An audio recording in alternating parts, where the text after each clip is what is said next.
Greetings, everyone, and welcome to Saturday Night InSaNiTy.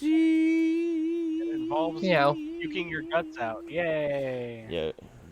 Yes. Everybody, What? grab your barf bags. Oh, hi. Thank you. Mama. Meow. I think I'm out of sync again. Why does it keep Ch-ch-ch-chia. doing that? Eh. No idea. Why? Why it do that? I don't know why. I don't know. Face over here, being nerdy for your entertainment. There. Headphones. Ma. Hopefully it won't drift again. Mama. Let me know if it does. Mama. I may not notice. Just make sure any extraneous shit is turned off in the background. I turned off my notifications on my phone. It's the noisiest thing in my life. Well, pretty much everything on here is stuff we want on. Let's close that. Mamma mia. Yeah. Been going on 3 years with this cell phone, and I still don't know what its default ringtone is. Excellent. Close that. Either. My default ringtone is Phenomena. Do. Phenomena. Do. Phenomena. Be in the middle of the fucking store. Phenomena. That's right. Yeah, I slept in pretty late today, so I decided to just push the remainder of this week's marathon to tomorrow, because we only have a couple hours in the queue anyway. So I thought, well, you know, I could bring it right up to InSaNiTy, but I'll just do it tomorrow. So I also had to see Ray off because she was leaving today, and And if you do that to SNI, maybe you'll have some more hours to bank. Yeah. yes. Well, it won't be after InSaNiTy because it'll be too late. No, I mean, like, it'll be tomorrow. Or It'll be whatever. tomorrow, yes. So, well, that's Yeah. right. Yeah, any donos that come in during SNI, as always, will count towards additional marathon time. Trying to give you the prompt. So, there you go. You're a little slow on the uptake, but I'm trying to give you the prompt That's right. to, like, do it. So I think where we're at is it's like $24 for an additional half hour because we had a $1 donation in there. So, yeah, it's $24 for the next half hour. So, there you go. Discount, baby. What a bargain. So how's everybody doing this week? Well, Sunday I puked my guts up, but other than that, I actually had a really great week. Oh, lovely.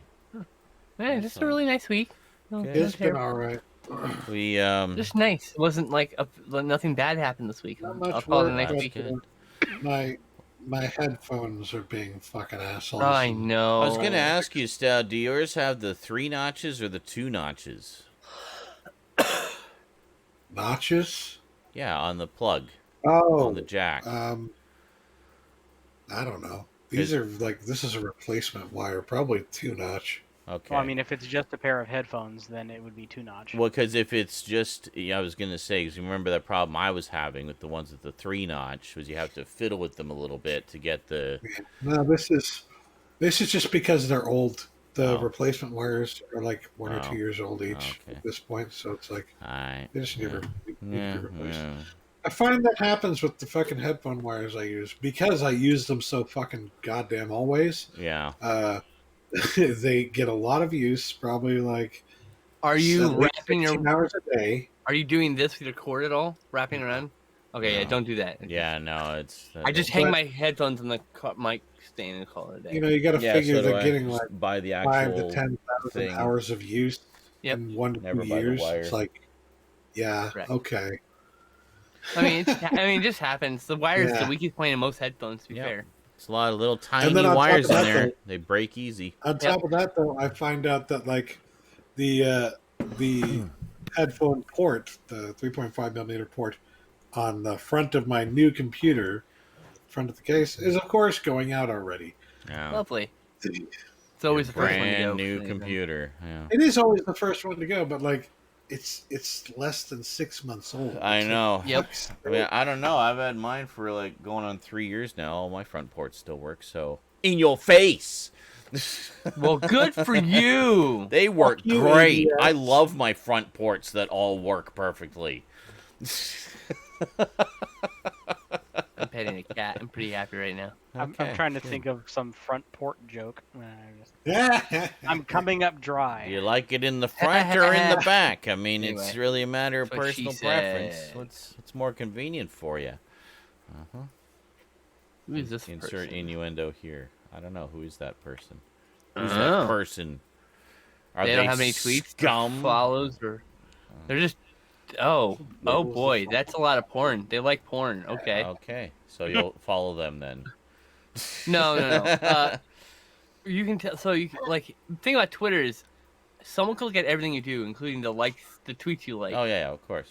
So like, I will. If you follow me, I will look at every single tab Mm-hmm. and thoroughly enough to make sure that you're not like trash or something. Or a troll person or just something. likes- yeah. It's a chaser. There Okay. you go. That's fine. Time to block that guy. So you What? blocked him? Yeah, he's a chaser.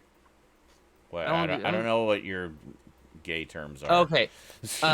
Gay term, bro. It's trans term. Chasers are people who have fetishes for trans people, but Oh. they fetishize bodies, not like love the people type Oh, thing. You I know, see. not the same thing as like. Yeah, It's it's not like the same thing. yeah, like the idea, not the person. It's like Pornhub Yeah. is just down the road, buddy. If you want to go that Right? way, you know. If I want to be sexualized, that's where or I'll post those photos. But Yeah. I don't. Gotcha. Yeah. Anyway, Okay. chasers. It looked like you had a tail for a second there. Yeah, I do got a tail. It's right here. There you go. Yeah, very nice. Yeah. She's so cutie. Cool. So we had a nice time this week. Got some more videos filmed this week. Got 3 package openings and 2 more updates coming for Fright Night Fridays. And there's one for a Tuesday, which should be going up this Tuesday, actually. So look forward to those. We had a lot of fun yesterday. Friday phase of the marathon. Skinslip joined the squad for a good chunk there, and we were just killing Almost it. full time, actually. We were killing it. It was either Skinslip or I were getting the final shots that won the rounds a lot of the time. It was awesome. I literally 3 times won the round. That was Yeah. like good shit. It was great. And before I just said I'd only done it once, and literally went on to do almost 3 in a row. I did Yeah. 2, and then someone else got one. You were killing it with the infantry rifle. I was killing it Oh, with I the love bow. that gun so much. So between the I two of us, love the infantry rifle. between oh the my two God. of us, we were just like deadly accurate from a distance, and people just couldn't get anywhere near us. It was great. It was so much fun. Yes, and you'll note that the second I joined, we won every single match we played.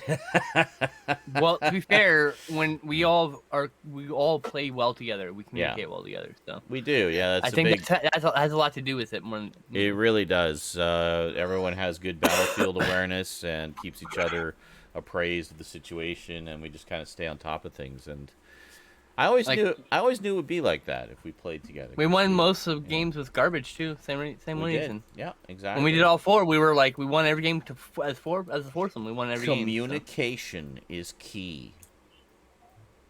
So. Hi, Sherlock, baby. Just listen to what your Hello. teammates are telling you. I love Kitty. Mm-hmm. She's so soft and pretty. So, yeah. Anyway, Kitty. What? What happened? it's just He's jealous of your kitty. no, I'm not. It's just Yes, you are. goo goo gaga sounds make me feel uncomfortable, even Why? if it's to a kitty. Cool. I love my baby. She's Cool. so Then cute. mute your microphone and love her quietly. No. Anyway, yeah. So that was it, pretty much for this week. I actually watched some movies this week. Ray and I watched a bunch, and watched some more Doctor Who and stuff. So we'll talk about that in the movie section a little later. For those new to the party, the way we organize this is we just kind of shoot the shit for a bit, and then we go into geeky news. So any cool stuff in the world of geekiness that happened this week. Usually movies and trailers and things like that.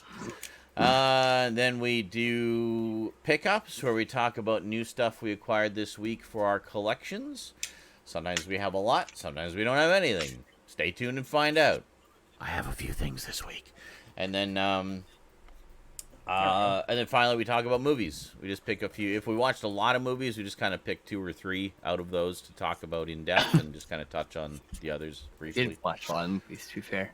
And that's that. So that's the show in a nutshell. So there you Am I go. coming through clearly?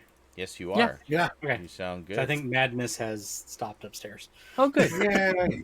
Excellent. So. There was madness earlier. There was a loud thumping There madness. was a loud of A madness. loud of madness. Madness. Yes. Yes, I like A it. lot of I appreciate it. Mm-hmm. Excellent. So when you have 4 nieces staying at your house. It's when you have too many noises at once. Ba, It's ba, not ba, ba, ba. loudness. Okay, we're still good. of I was out of noises. sync earlier. It was annoying.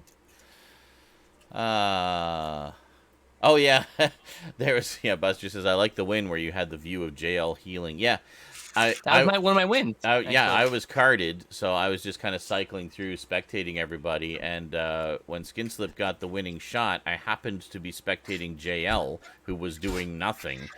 And I just hear all of this excitement in the background with Skinslip and Stout, and I'm seeing none of it. And of course, because it's already won, I can't cycle to one of them.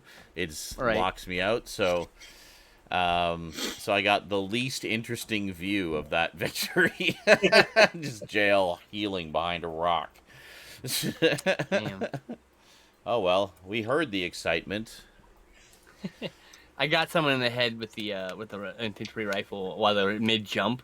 Nice. I think we hit them at the same time because Yeah. I hit them with an arrow Mhm. right at the right. There was as a the- few like that where we You were- hit. Here's how Yeah. it worked. I saw them fly. You hit the arrow, and my bullet hit, and then the gold glow started glowing. So like, oh, that's like when it does when you hit the winning It's- shot. it does But the he was slowdown, mid yeah. jump. It hit Yeah. him, and he just blonked. I'm like, I was like, how'd that work out for you? Oh, I love that. Like when you get the mid jump. I've had a few shots like that before. You get the mid jump. I am deadly accurate with that infantry So rifle. satisfying. Yeah. That's my popular fart royale. Like we like the one match where I got the infantry rifle the whole time. I had 58% accuracy. I mean, What do you like, mean, Jel? What do you mean you never had that happen when you were trying to spectate? Do you understand what I was saying? We got the victory, and as soon as the victory comes in, you can't switch to someone else to spectate. You can only switch to someone else while the game is in progress. So that was my point, was they got the winning shot while I was looking at you, so it locked in the victory royale, so I couldn't switch to them to see what all the excitement was about, because it locked me out. That's the way it works, like that for literally everybody. I like So, the stink bow. Yeah. Underrated. Stink bow's good. It's good for flushing people out. Or just doing damage to them while they're cowering in their box. You know, we do stink bows all around their box and just like fart them Hey, we're into all gonna oblivion. die. Yeah, The question is, do you want it on your feet or on your knees? that's right. Yeah. The stank bow. Yeah, so we Go had ahead, it was so we had fun. It was good. We played about 6.5 hours yesterday, and Yeah, good tip. had a good time. And yeah, I'm also It was all up to fun. I'm also all up to date on highlights. All I have to do for highlights is yesterday's match, and that's it. And Nice. then yeah, it should be good. So I've been going. That's one thing I've been doing the past week, and one of the reasons you haven't seen me around much is because I've been working like gangbusters, getting all the highlights caught up. And I had like, I don't know, it must have been like 20 streams to go through when I started, and Jesus I Christ. kept doing like a couple a day. And now I've got 92 highlight videos sitting on YouTube waiting to be scheduled. So that'll Damn. take us up to July, basically, because I post 2 per day. So. Sean being caught up on my highlights is a minor miracle. I know. I don't believe him at all. I Indeed, know. Razor Wire. Indeed. I The know. last time I saw him working on videos, he was still at like 35. I don't believe you at all that you're almost done. Well, Nope. no, that's videos. That's not highlights. That's different. Oh. That's not. Okay. That's not. I can't estimate how many highlights there be because I don't know until I go through the streams. right? Oh, yeah. Like, I actually lost count of how many we won last time. I'm sure there was at least like 6 or 7. So Yeah, it was most of the games last night. most of them, yeah. And when we did lose, it was like 2nd or 3rd place. Like, we were doing really well yesterday. Yeah, we got a few high rank ones, but it was like unlucky. We would land right next to somebody, all had the weapons. You just get like, destroyed immediately, yeah. Yeah. But I mean, there's one I barely got anything the entire round. I finally got stocked up, and then we won. I was like, okay. That's right, yeah. Luke killed exactly nobody. I had nothing the entire round. Yeah. I had a fucking gray pistol and a gray M16 and some shit. And finally, I finally picked up someone's stuff, and then someone got the kill. I was like, oh, well, that's cool. I got stocked up for nothing. And I got 0 limbs that round. That's very true, Luke. Ever since you stopped playing with us, we've just been winning like crazy. I don't know. There's like some correlation there. As I recall, last time you played with us, you won a whole bunch of rounds just to be, contrary to the usual. And then you retired on that. Yeah, we landed at Pleasant Park too, and won. We did. We landed at Pleasant Park a couple of times, and we actually won. So yeah. I think we got destroyed once, but then we went back for redemption, and we won. To be fair, we went there when it was literally right below the fucking bus. All right, so True. Yeah. We kind of asked for it. Very hot drop.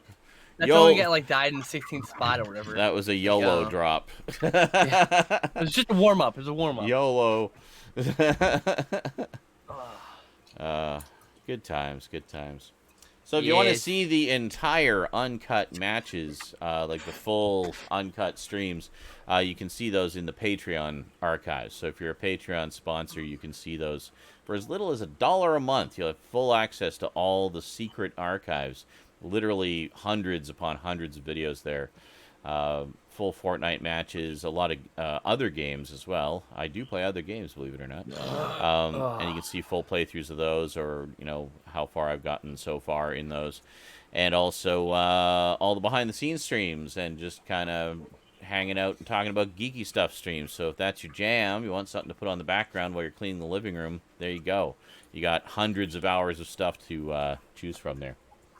As little as $1 a month on Patreon. Cheers.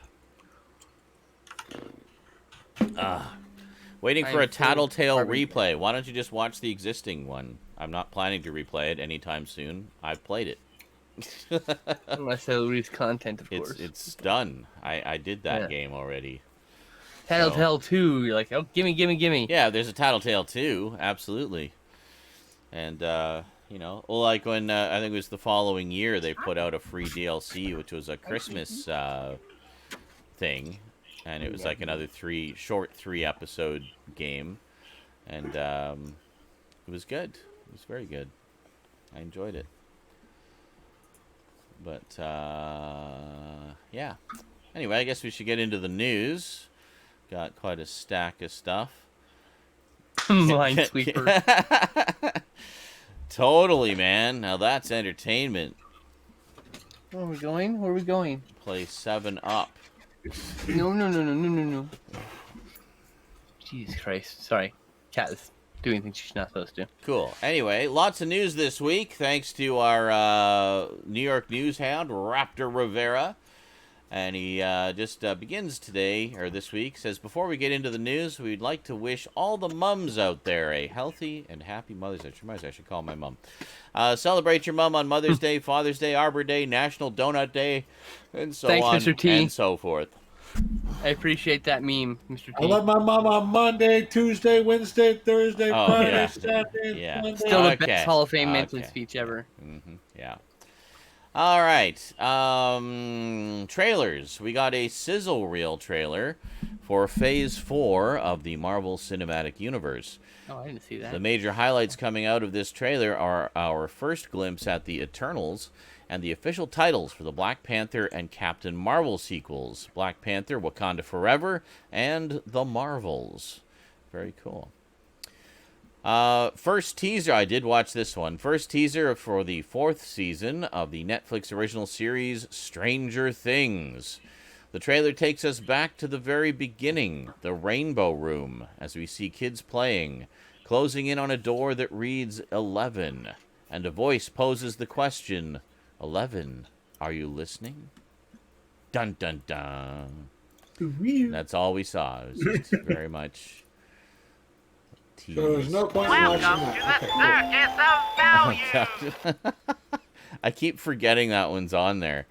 Thank you, JL. Circus of values. Oh my god, I forgot that was on there. Holy shit. Come back when you got some money, buddy. It's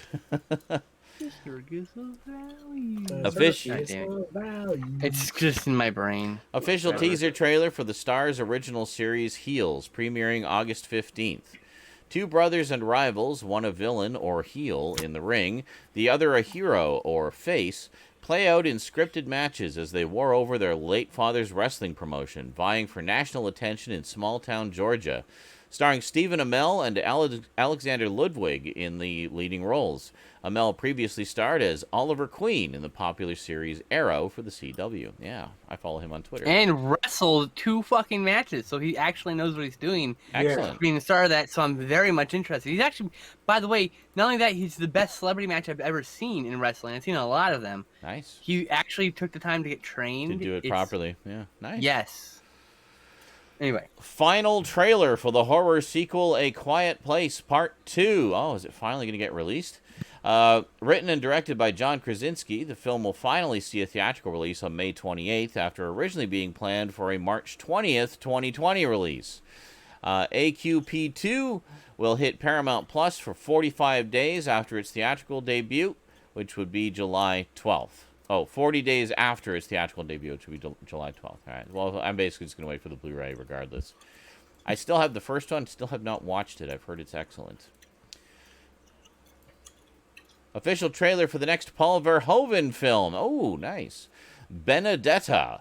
Based on the 1986 non-fiction book Immodest Acts, the life of a lesbian nun in Renaissance Italy. A 17th century nun in Italy suffers from disturbing religious and erotic visions. She's assisted by a companion, and the relationship between the two women develops into a romantic love affair. For the two of you who don't know, Paul Verhoeven has previously directed such classics as RoboCop, Starship Troopers, Total Recall, and many more, such as Showgirls. And, other ones. This sounds like a bit of a return to some of his like Dutch films that he did, where they were very sexually charged and so forth. It sounds kind of like The Devils, which Skinslip and I watched recently. Yeah. I can't remember who did that one, but it's a fucking amazing movie. It's just it's really harsh and done. It's kind of like 1972 or something like that. Right in that new Hollywood era where they were allowing a lot more shit to get through. Yeah. And it's just this indictment of Catholicism almost. Wow, interesting. And of religion in general as well. Mm-hmm. And they, to the point where like the big reason it was very risque and like banned from some theaters is because there's a scene where one of the nuns in this convent, I almost said convent,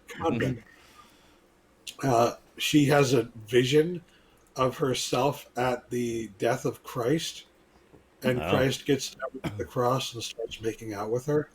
Interesting. So, yeah, it's a really dark, fucked up, amazing movie. So you loved it then. You should definitely watch that movie. And I'm kind of hoping that's what we get from this as well, because it kind of sounds like that. Well, Paul Verhoeven doesn't pull any punches for sure. Yeah, and, that's why I'm like, well... Actually, if you've seen some of his older films, like his pre-Hollywood stuff, there's a very frank honesty to the sexuality in them.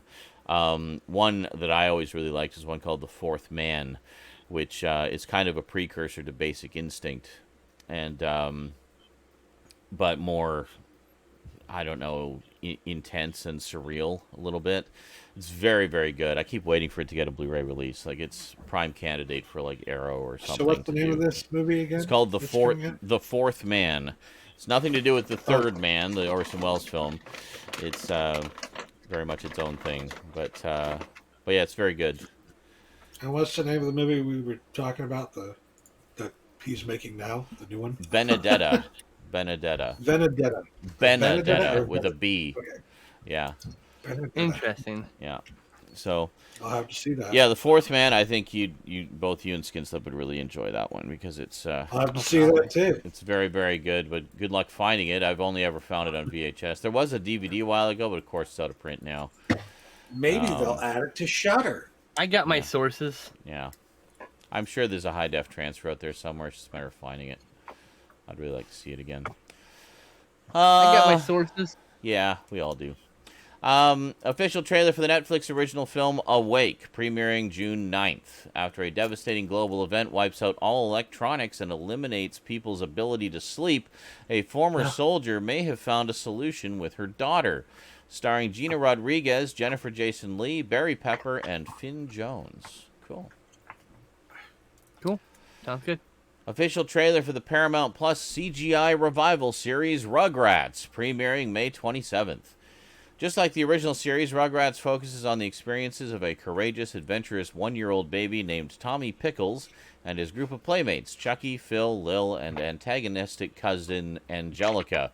Voice acting legends like E.G. Daily, Kath Soucie, and Cree Summer return to their original voice roles. He's still 1 year old? No, that's great and all that they got the original cast back and stuff, and the writing looks pretty much on point with the original from the clips we saw, but the CG just looks weird. It was so, like the art style was so much a part of that, like its unique identity, and I think just doing that in CG because they can just seems silly to me. I don't know. It just didn't work for me. Not appealing to me. Yeah, no, same here. Like, if it was done in the old 2D style, absolutely, I'd probably watch that. But the CG just turns me right off. I'm not trying to be like an anti-CG snob or anything. There's some shows I think are great in CG. I just think this particular show, it's what people think of is the old 2D show, and like trying to force that into 3D, it just doesn't work as well. It looks weird. So, anyway, official trailer for the Shudder film The Amusement Park, premiering June 8th. An elderly man who finds himself disoriented and increasingly isolated as the pains, tragedies, and humiliations of aging in America are manifested through roller coasters and chaotic crowds.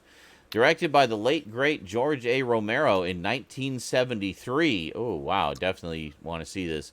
And left unrestored until 2019, the lost film was restored in 4K by group Indie Collect from New York City. Well, that's interesting. I didn't know there was more lost films of his. That kind of reminds me of Jules Verne and the Paris in the 21st Century. Oh, interesting. A book that only got released in like 1996 or something like that. Several years after his death. Interesting. Because it was just lost to time and never got. There's also Wells' Other Side of the Wind film that he did, which we just saw was finally released recently, like 40 years later, 50 years later, something like that. 40 years, I guess. That's it for trailer news. In movie and TV news, Warner Brothers are now committed to hiring a black director and black actor for the next iteration of Superman. As previously reported, celebrated author Ta-Nehisi Coates will be penning the script, crafting a Kal-El in the vein of the original Superman comics, and will have the protagonist hail from Krypton and come to Earth. While the story is currently being crafted and many details could change, one option under consideration is for the film to be a 20th century period piece. Insiders say while J.J. Abrams is producing, putting Abrams at the helm would be tone deaf. Interesting. Well, yeah. People complaining about this, like, oh, but that's not Superman. It is Superman. It's another. There's in the comic, the Superman exists. Yeah. So I'm really excited from that coming to life. There's so many different Superman. I mean, it's infinite Earths. Remember that thing they had the crisis about? Yeah, there's infinite Earths in the DC universe. So, stands to reason one of them would have a black Superman. Yeah. There you go. Probably millions of them. It's just another one of the many Supermans of the multiverse. Enjoy. I'm sure it will be a lot of fun. More like the Wokeverse. Wokeverse. Whatever. Oh my god, I hate those people. I know. Via a special announcement from Gonzo and Pepe the King Prawn, it was announced that a crossover special between the Muppets and the Haunted Mansion would be coming to Disney+. Oh, yes, please. That sounds fun. The Muppets' first Peter was great. The Muppets' first ever Halloween special, Muppets Haunted Mansion, will feature the Muppets cast, celebrity cameos, and new music and spooky amusement for families to enjoy later this fall. Muppets Haunted Mansion will take place on Halloween night when Gonzo is challenged to spend one night in the Haunted Mansion. The special is due out in the fall. Oh, I definitely want to see that. Holy shit. Listen, Disney Plus, I know I've been giving you a lot of shit lately, but you come around. You come around. Uh-huh. Yeah, you keep bringing me back. You keep bringing me back. Apart from Johnny Carson and David Letterman, Conan O'Brien is the king of late night, and he's about to take his final bow. Conan will have its series finale on June 24th, ending an 11-year run on TBS. At 28 years as a late-night host, O'Brien is the longest-serving late-night host in the U.S., originally taking over NBC's Late Night from David Letterman in 1993. All is not gloom, however, as Conan will be setting up shop at HBO Max in a weekly show capacity. Well, there you go. Very cool. I always like Conan, actually. I think he's really funny. Especially with like the repartee between him and Andy Richter. It's just so perfect. Like, they just have such chemistry. My childhood right there, actually. Yeah. Well, and Andy Richter is hilarious on his own, too. He's just a very funny guy. Did some great short-lived sitcoms in the early 2000s. Faces of Death, a faux documentary that became a grisly cult hit in the VHS era, is getting a 21st century makeover. Legendary Entertainment has picked up the rights to the title with the goal of launching a new horror franchise. Issa Mazet and Daniel Goldhaber, the team behind the 2018 psychological thriller Cam. Oh, I saw that. That was good. I like that one. Will write and direct, respectively. The original movie, released in 1978, had the conceit of a pathologist exploring gruesome ways to die via footage purportedly culled from around the cast. Interesting. Netflix has set Blake Lively to star in and produce, and Oscar-winning scribe Diablo Cody to adapt Lady Killer, based on the Dark Horse comic series by Joelle Jones and Jamie S. Rich. The plan is for Lively to play Josie Schuller. By all appearances, she is the perfect 1950s housewife, but that when she's not catering to the needs of her family, she leads a secret life as a highly trained killer for hire. She really likes the second job, and her husband has no idea. Interesting. Like a reverse True Lies. Kind of, yeah. In a good way. Bit of La Femme Nikita there as well, maybe. Absolutely, yeah. Hannah John Kamen, who previously portrayed the villain Ghost in Ant-Man and the Wasp, will star as the title character in the upcoming big screen adaptation of Red Sonja. Joey Soloway is directing the project and co-writing the script with Tasha Huo. Sonja was created by Roy Thomas and Barry Windsor Smith for Marvel Comics' Conan the Barbarian comic in the early 1970s, and was an amalgam of several characters from Conan creator Robert E. Howard. The character, fiery and strong enough to go toe-to-toe with Conan while refusing his advances, proved popular enough to get her own book. Soloway previously wrote on 4 seasons of the HBO series 6 Feet Deep, and created the Emmy Award-winning Amazon series Transparent. 6 Feet Under? Maybe 6 Feet Under is the one he's talking about? Yeah. Anyway. Oh, yeah. Okay. Just curious. Yeah. After 7 seasons, Flash series regulars Tom Cavanaugh and Carlos Valdez will be exiting the series. They played Harrison Wells and Cisco Ramon, respectively. The show was recently renewed for an 8th season. Glenn Frankel's acclaimed book, Shooting Midnight Cowboy: Art, Sex, Loneliness, Liberation, and the Making of a Dark Classic, will be the basis of a currently untitled film. Director Nancy Bwerski's film won't be a straight making-of documentary. It will be equally interested in exploring the cultural and social upheaval of the late 1960s. Starring legends John Voight and Dustin Hoffman, 1969's Midnight Cowboy focused on Ratso Rizzo, a tubercular con man, and Joe Buck, a wannabe street hustler, following them as they eke out an existence in a crumbling New York City. Yeah, it's such a great film. haven't seen it in a long time. No, That's neither the have I. probably. origin. That's the origin of the line. I'm walking here. Yeah. It is, and that was not unscripted too. That was an ad lib. Yeah. Yeah. Yeah. He literally almost got back a car and just yelled at the guy. Yeah. But he stayed in character as he yelled at the guy, and they kept it because, Dustin Hoffman's a pro.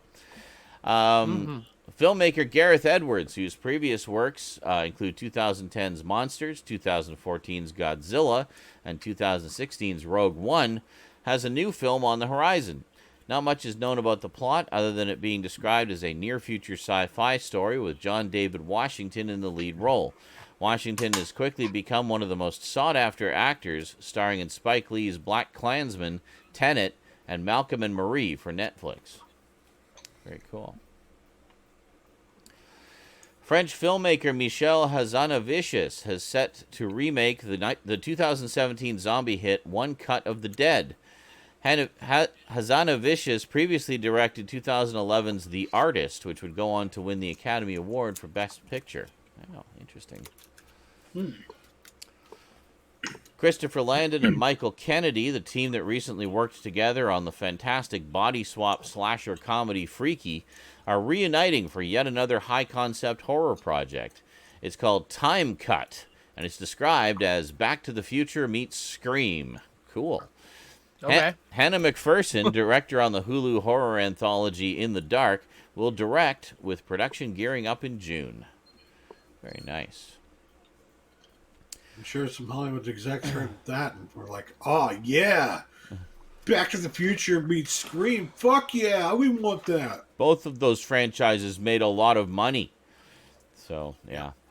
After a successful inaugural showing last year, the next DC Fandome will take place on October 16th, 2021. In streaming news, the following were released on their respective streaming services this week. Star Wars: The Bad Batch, the newest CGI series set in a galaxy far, far away, hit Disney+. Apparently it takes place kind of parallel to the final events of Episode 3, and then mostly takes place between Episodes 3 and 4. So, very cool. And so far, been getting pretty good response, too. A lot of people are saying it's really good. A brand new Simpsons short titled The Force Awakens from a Nap hit Disney+. That was the May the 4th Simpsons special. The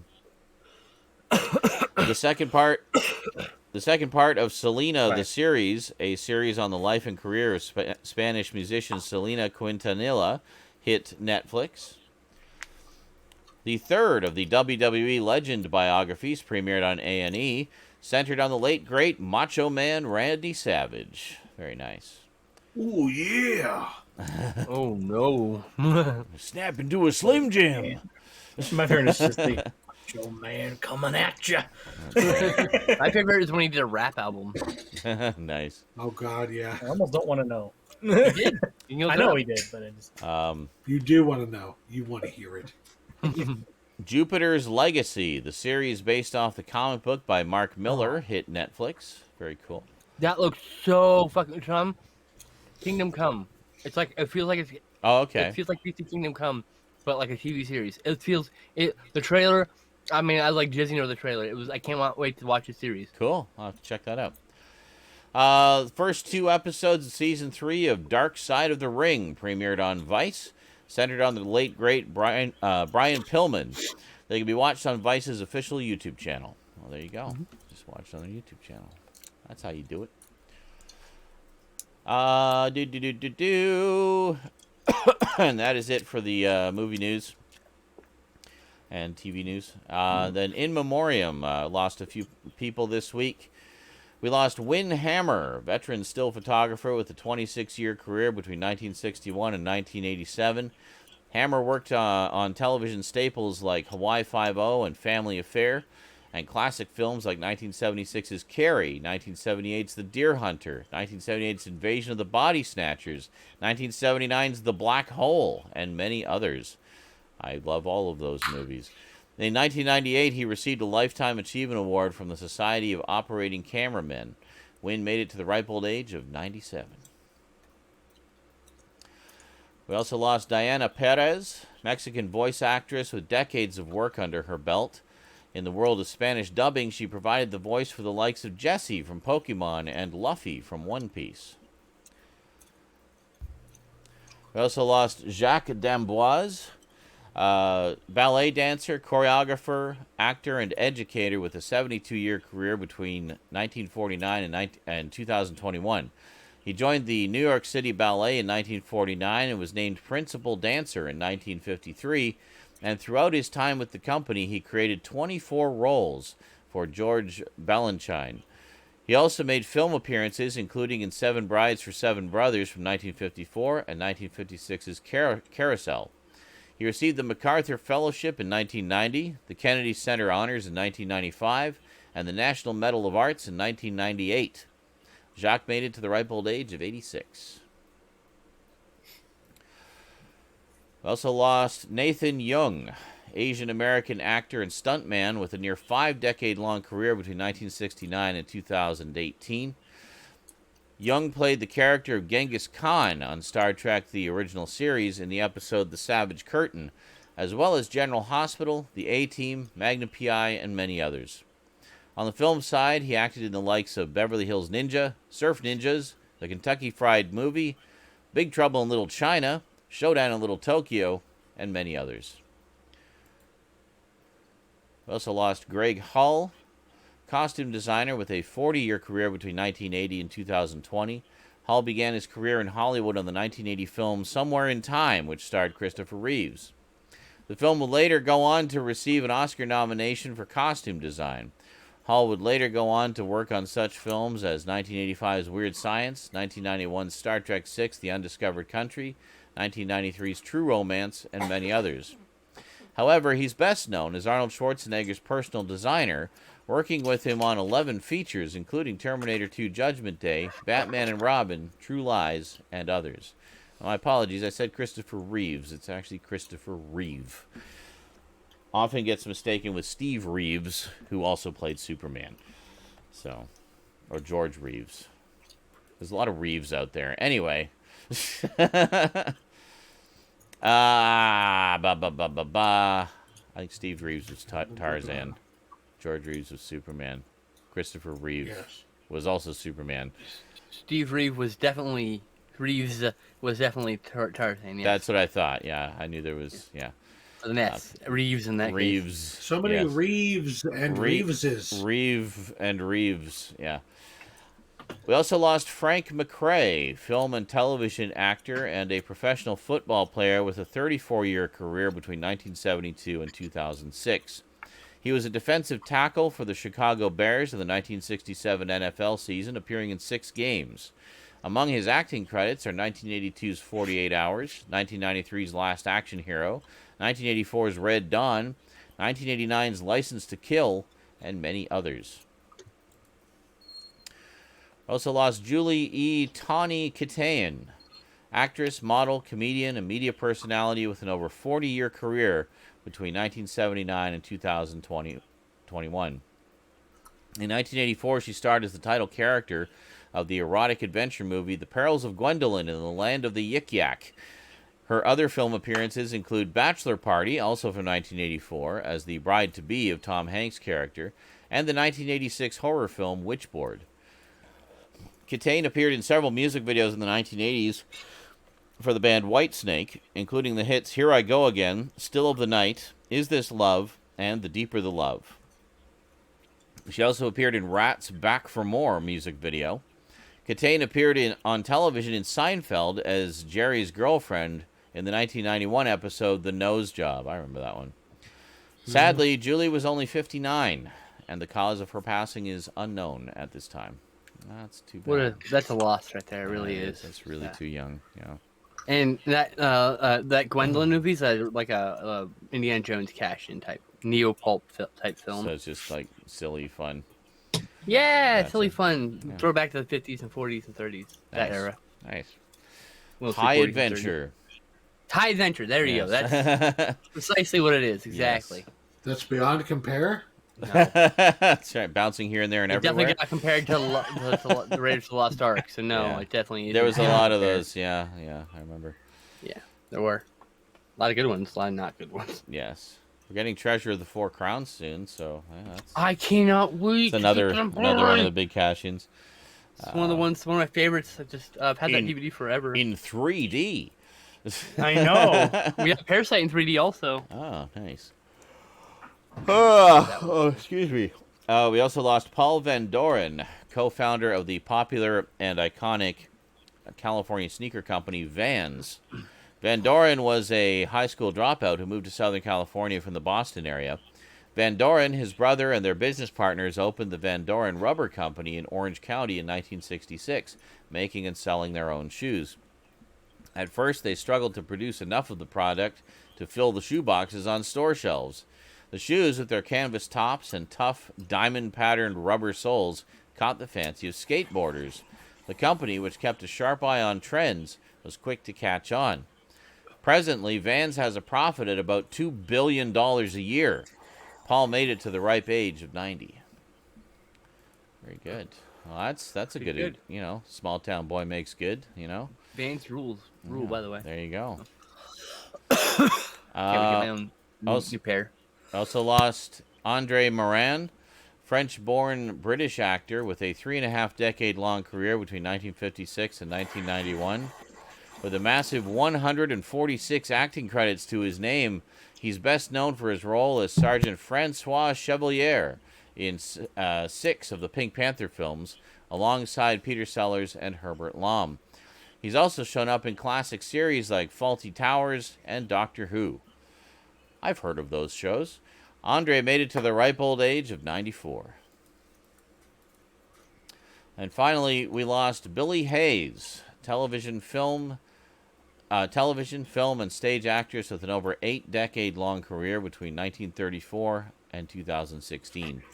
Hayes was best known for her comic portrayal of Wilhelmina W. Witchypoo on the NBC television series H.R. Pufnstuf.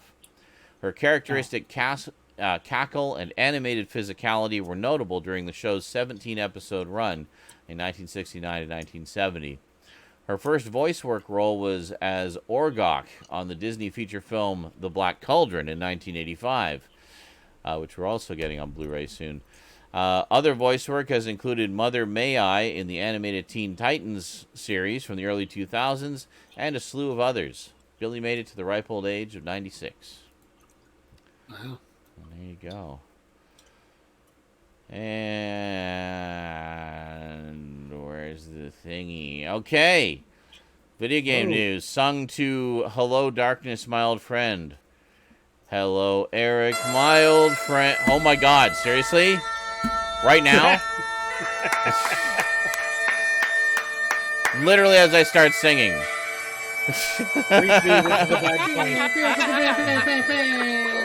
Yeah. Oh my god, I'm dying. Sorry. Oh, that's good shit.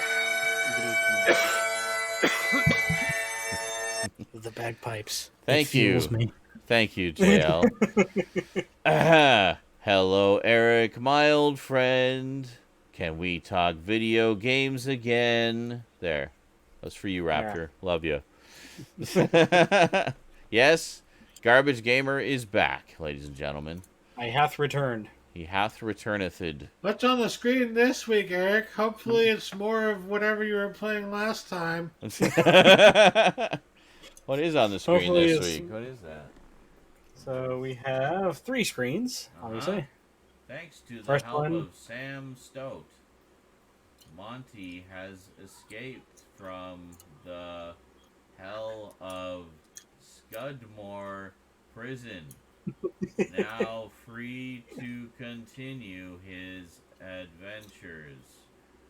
Monty must search for... Oh my god, these fucking scroll texts just go on for years. Protect him to safety. Oh, God. So the mini screen here is playing Metal Slug. This is obviously Dragon's Lair. Yes. This is Monty on the Run for the Commodore 64. Ah, Come okay. on.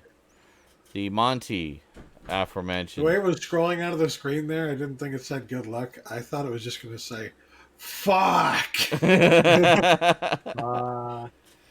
Monty on the run. There it is. All right. Wow.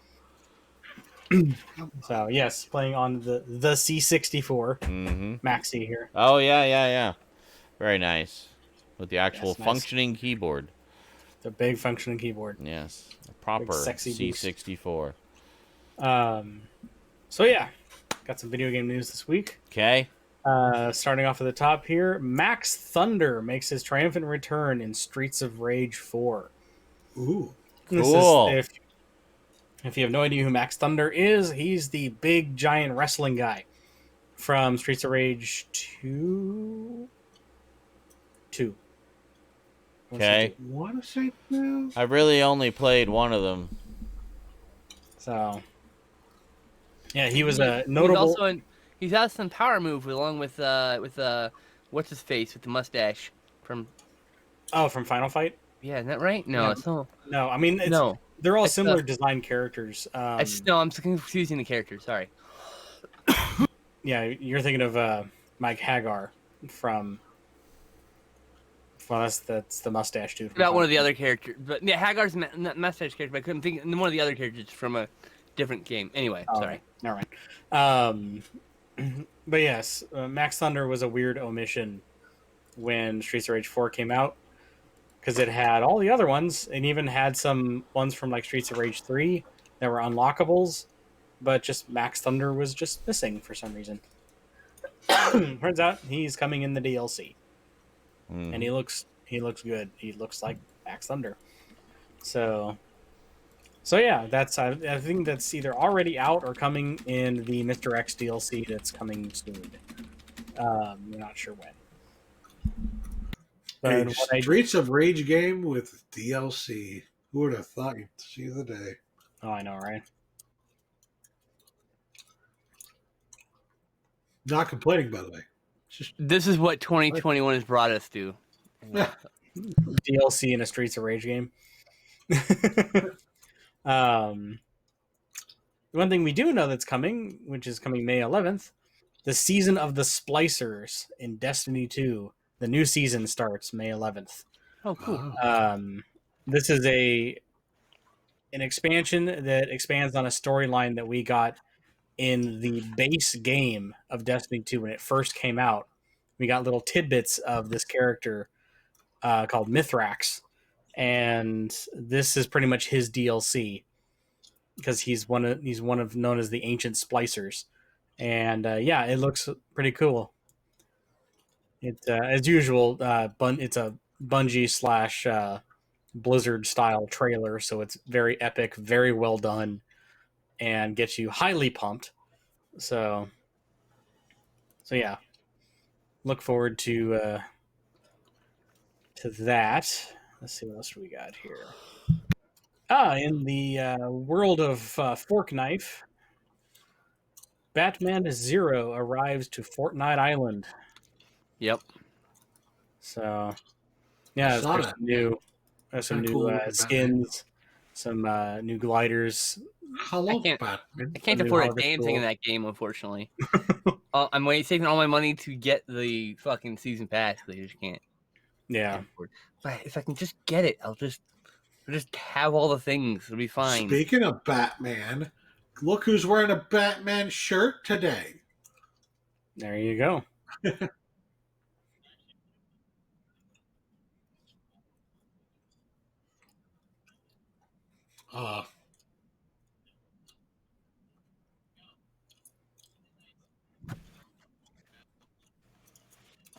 Hell yeah. Yeah, you can tell it's newer. It's like it just The yellow's a lot brighter. just crisper. Pop. You know?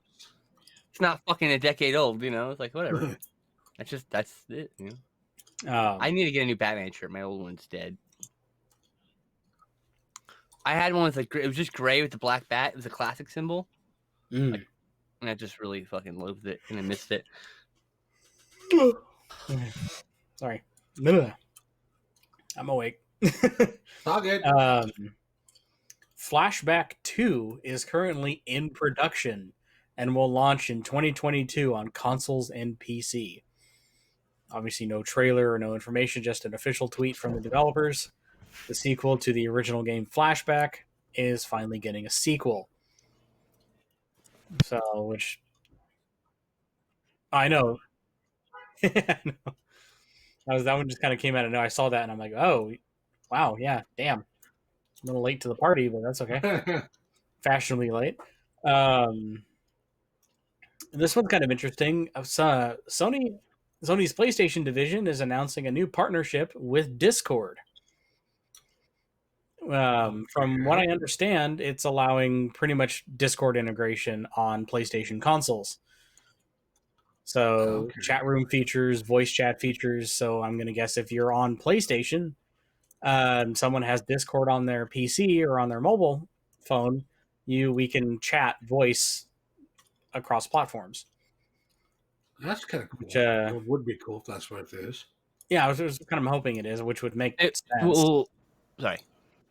So it will allow people who like don't have computers and who watch the show via their PlayStation, you know. Oh yeah, it'll be allow them to be able to come to the net and talk with us. Yeah, really cool. if we ever hold like a group chat open forum, but they'll be able to use the Discord so they can like type messages and stuff. Well, that's what I'm saying. But also, like if we ever, yes, or if there's ever like an open forum where they're saying, hey, you can come chat with us while we're live, they can be on PlayStation and chat on Discord. Right. There's been some discussion of doing a karaoke night too. That is thrown around. That's been out of state. Our Discord got approved for stages, so we can actually have like a karaoke thing going on. Oh, nice. Which also would make sense for Discord integration, being as pretty much Discord has become the juggernaut of. It's pretty much become the TeamSpeak of, live streaming and of that kind of world. Yeah, but, it's better than TeamSpeak in a lot of ways. But I think they're coming back with their own features like Discord, if I'm not mistaken. Yeah, I think so. Which is good. Smart with them. But it would just make sense mostly also because of PlayStation's heavily integrated live streaming ability, being able to live stream straight to Twitch through the PlayStation. Having Discord integration, just you don't need a streaming PC. You just need your PS4 or a PS5, and you could stream straight to Twitch. You can have a Discord community. Bam, done. So, yeah, good on them. We went from scared of Microsoft buying Discord to them partnering with PlayStation. Partnered with Microsoft to do the same thing, I'd be fine with it. I just didn't want anyone to buy it. I wanted it to be its own thing. Yeah, that's just what I think is hilarious. It's just like PlayStation is just like, no, I want to buy you. Or so Microsoft is like, no, I want to buy you. And the PlayStation is like, no, we just want to partner.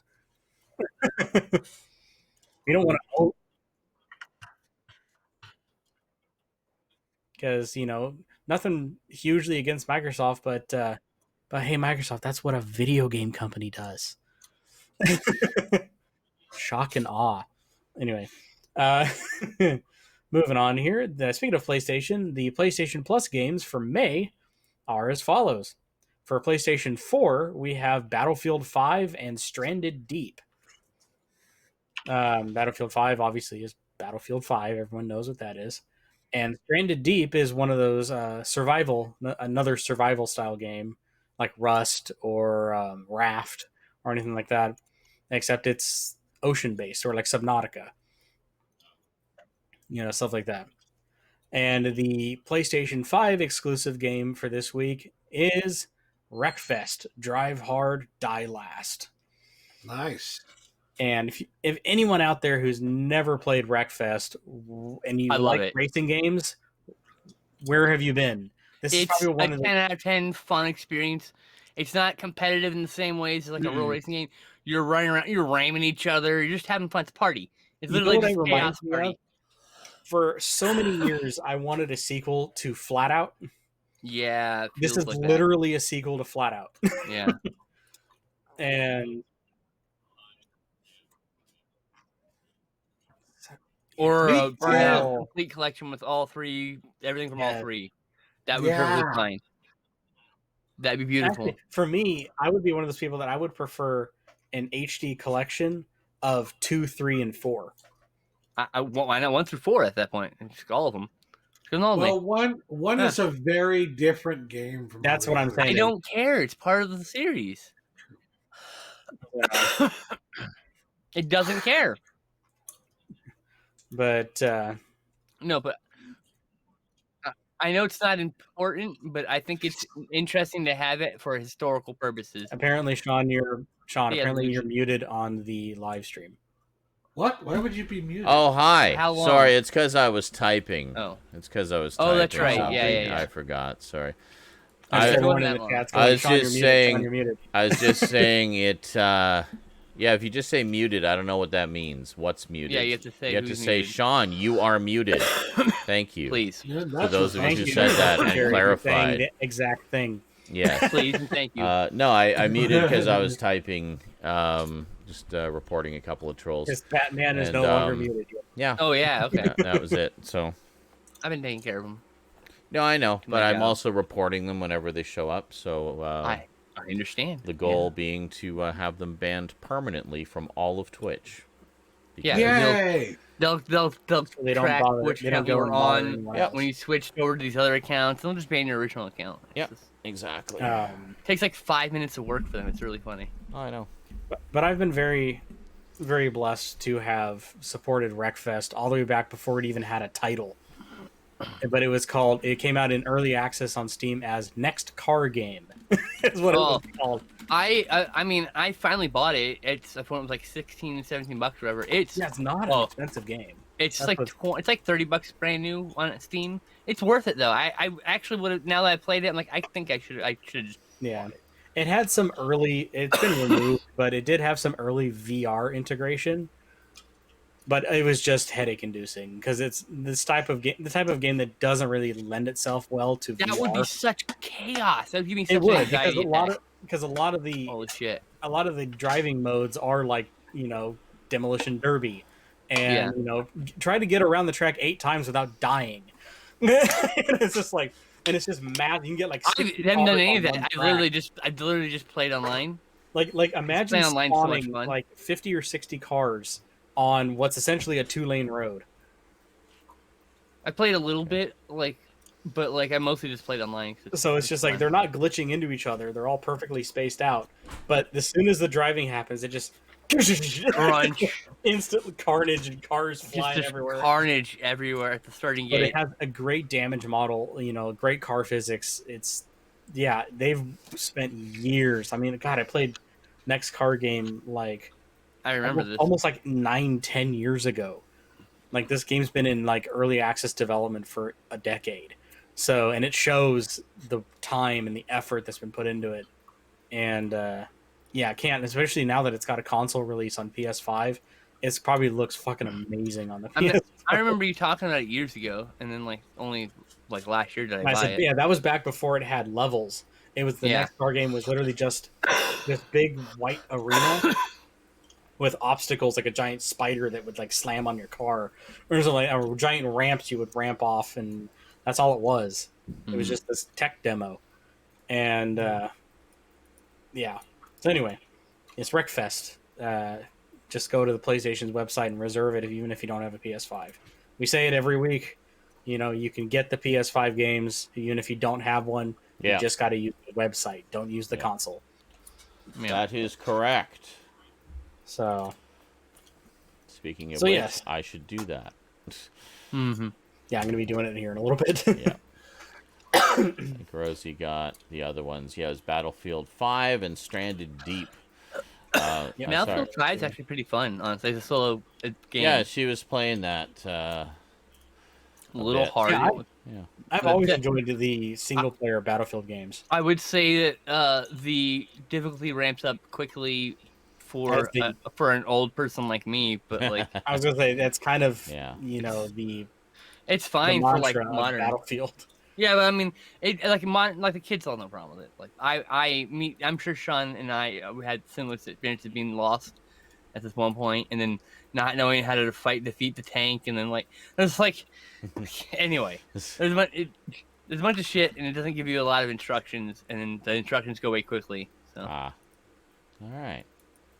You know what? Actually, speaking of games like Battlefield, you know what I would love to see like an HD remaster or like a cleanup remaster of, since they came out on the PS3 and the 360. Mm-hmm. so Ghost Recon Advanced Warfighter. Oh. Oh, You remember those? There was I Warfighter remember and the Warfighter title. I've 2. never played them though, but They were yeah. some of the few militaristic shooters that I actually did really like Actually, on yeah. the sixth generation of consoles. You know, one that I really liked that speaking of sets, I'd love to see remasters of was SOCOM. The SOCOM games. I actually, for pickups this week, I was at Half Price Books and I almost grabbed the first SOCOM on the PS2. Yeah, they had like 3 or 4 of them on the PS2. I played a couple of them, really enjoyed them. And then they did one, I think, for the PS3 that was where they tried to shoehorn multiplayer into it, which you'd think would work fine for something like SOCOM, but everybody hated it. And that basically killed the franchise. So it'd be nice to get a set of just the originals remastered, because I remember they were a lot of fun. Yeah, actually, at SOCOM, if I think back to it, was the first military shooter I ever played online on a console. Okay. Because I had the online adapter for the PS2, Mm-hmm. and it had an online enabled demo of SOCOM. Mm-hmm. And yeah, I remember getting my butt handed to me thoroughly. And Uh-huh. people, that was the first instance of people being way, way too good at a game. Mm-hmm. So, but yeah, definitely look up Advanced Warfighter. Okay. Advanced Warfighter. Ghost, because it's more or less a classic Ghost Recon game, just with better graphics. Mm-hmm. And last but certainly not least, I've mentioned this console before. It's called the Evercade. It's been a long time since I mentioned it. It's a handheld retro console that actually takes its own physical cartridges. Okay. Huh. And it's interesting. It's a $99 handheld, and these cartridges are like $20 each, and they were licensed by like Interplay or by like what were some of the other ones? Atari. Mm-hmm. Oh god, I'm totally brain farting on some of the. Hold on. I will find them. We'll find you, and we'll find the information. The information will be mine. Evercade. Yes. Atari, Interplay, Data East, Pico Interactive, Megacat Studios, Technos. Mm-hmm. If you're a retro gamer like a lot of us are, you recognize a lot of those companies. Jellico. Oh, yeah. Some of them you haven't heard of in a very long time. But a lot of time, yeah, for Jellico or Jellico. Jellico, Oh. Technos, Pico Interactive, Interplay. So much better. So this was a handheld console that was released a couple years ago, and it did it very well. They have maybe 20 or so cartridges with these collections of games, probably about 20 games each or so, for $20, about $1 a game. Mm-hmm. And they're great ones. Like you got like Earthworm Jim, Nice. games like Centipede, Millipede, Food Fight, Gravatar, Missile Command. The list goes on. Well, now the company Evercade has announced that they are working on a console called the Evercade Versus, and it is a consoleized version of their handheld. It's a standalone console that plugs up to a TV, has 4 USB controller ports on the front, and it's a dual cartridge setup. So you can actually put in 2 cartridges at once, and I'm trying to be. Wait, what? It'll read both and give you the list of games off of both cartridges. So this is coming out later on this year. This is Cool. slated for a late 2021 release. And it's coming out for the same price as the handheld, which is $99. So I think this is pretty freaking cool because the technology they have that's emulating these older games is spot on. Like, this company's nailed the emulation for these older systems, which honestly is not really that hard to do. Mm-hmm. But there's a lot of companies that seem to be fucking that up lately. So to have a company that is admitting that they use emulation, but proves with their hardware that the emulation is accurate enough that it doesn't bother anybody, and it was able to pull it off in a handheld format. Is cool enough. So pretty much they're just taking that technology and sticking it in a home console, which for the same price, I'm all down for. It's going to take the same. So if you're someone who's already owned the Evercade and has like 20 of the cartridges, you're already set. You just buy the console, and you already got 20 cartridges you can use with it. The handheld and the main system uses the same cartridges. So yeah, I thought that was pretty freaking cool. It's going to come with two standard controllers. They're going to be D-pad 4-button controllers with two shoulder buttons, because they do have games for like the Super Nintendo and games for the Genesis and stuff that were like more 6-button games. So it has enough buttons for them. So that's always been a big concern for some, was that they put these games, they put like Super Street Fighter 2 Turbo for the Genesis, and then they give them the 3-button controller. What? It's like, What the fuck? Great. So and That's rude. you can still That's play it rude. with the 3-button controller. You just have to press start in order to switch from punching to kicking. That's Oh rude. God, that would be annoying as fuck. Yeah. Wouldn't it? That's fucking rude. So, Like a slap. Indeed. which is funny enough, as much as the Sega Genesis Mini is a fantastic, it's on par with the NES and the SNES Mini. That's exactly what they did. They put Super Street Fighter 2 Turbo on the Sega Genesis Mini and packed it with two 3-button controllers. Mm-hmm. Maybe Perfect. they taped them together. Well, we gave you Now 6 buttons total. They kind of covered their ass in a weird way by saying that, oh no, it's okay. You just need to buy. They actually advertised it along with it. Yeah. This thing. Actually, I have one. Not the right model, but the same. Okay, you just need to buy another peripheral to go along with this. You just got to buy this. Mhm. The 8-bit DOE M30. Bastards. The M30. Good controller though. Yeah. This is a fantastic controller. This is like I have an 8-bit duo. I approve highly. the only Nothing wrong only with problem. I don't I still can't use this with the Sega Genesis Mini because me and my lack of looking at the picture, bought the one that has just the Genesis adapter. Oh God. You gotta get the dongle, right? I got to get the USB dongle, but this Yeah. won't talk to the USB dongle because this is not Bluetooth. This is just the standard wireless, and the other wireless one is Bluetooth. And that's how it talks to it. This will work with the Switch, though, if I plug it In in. the PC. And the PC. Which I could do USB into it, which I could try on But a mini. Real USB. talk, I've had an 8-bit duo controller for about 8 years, and it's a workhorse. I love it. Oh yeah, this is my On my PC. second 8-bit DOE controller. Ooh, I like that PlayStation Nintendo combo. Yeah, this is the SN30 Pro. Oh my lord! Sorry, I just wanted to add my opinion into the. But this is the SN30 Pro Plus. This is right now being praised. I don't know why it's being praised now. It's been out for over 2 years, as the greatest third-party controller ever made. I mean, it's really, really fucking good. It's got a really nice weight. It's a controller that's almost better than most official controllers. It is. They're actually heralding it as better than the Pro controller.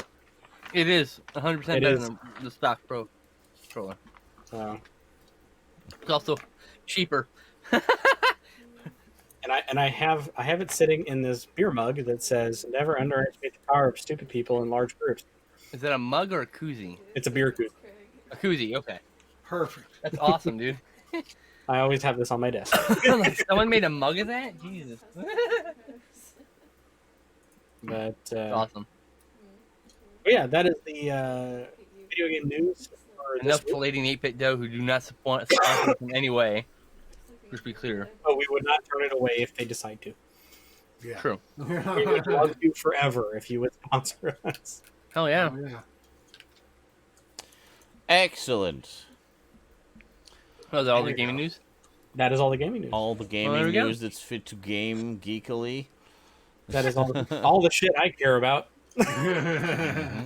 Fair. There's literally an endless amount of other stuff that probably happens. Yeah. There are a few games But that that's the shit I that remember everybody else thinking. covers. I I never watched it- hear about the shit that you cover until you cover it. You know? I've watched a few game trailers in a week, but I couldn't tell you what they are now. I thought they were good. I'm looking forward to some games, I think. Yeah. And my Steam wish list. So. Yeah, every week there's so many new announcement trailers and games that are either Well, released or indie game coming out. seems like exploded. Like right now the biggest, like the new Resident Evil Village and is just like dominating the market right now, Yeah. Yeah. and it's all over Twitch and it's all over YouTube, and so I figured Before that, if I do news on it, I'm already beating a dead horse. yeah. So Before that, it was like everybody started playing Subnautica, coming out the new Subnautica in like a week or whatever. So oh yeah. Yeah. I mean, now that it's got its expansion or sequel, Yeah. was it Sub-Zero? Or Sub I think it's I think that's what it's called, Sub-Zero. Something like that. something. It's Sub-Zero, now just plain zero. Sorry. dark, aquatic zero, something zero, because it's all like snow and it's cool. all it's like a snowy area. Yeah. You know what I found out about that game that I did not know? I didn't realize that game came out before No Man's Sky. I was like, yeah, oh shit. a couple years really? ago now. And you can see kind of how like the two games are very similar, right? That's why I had people watched. compare the two to each other.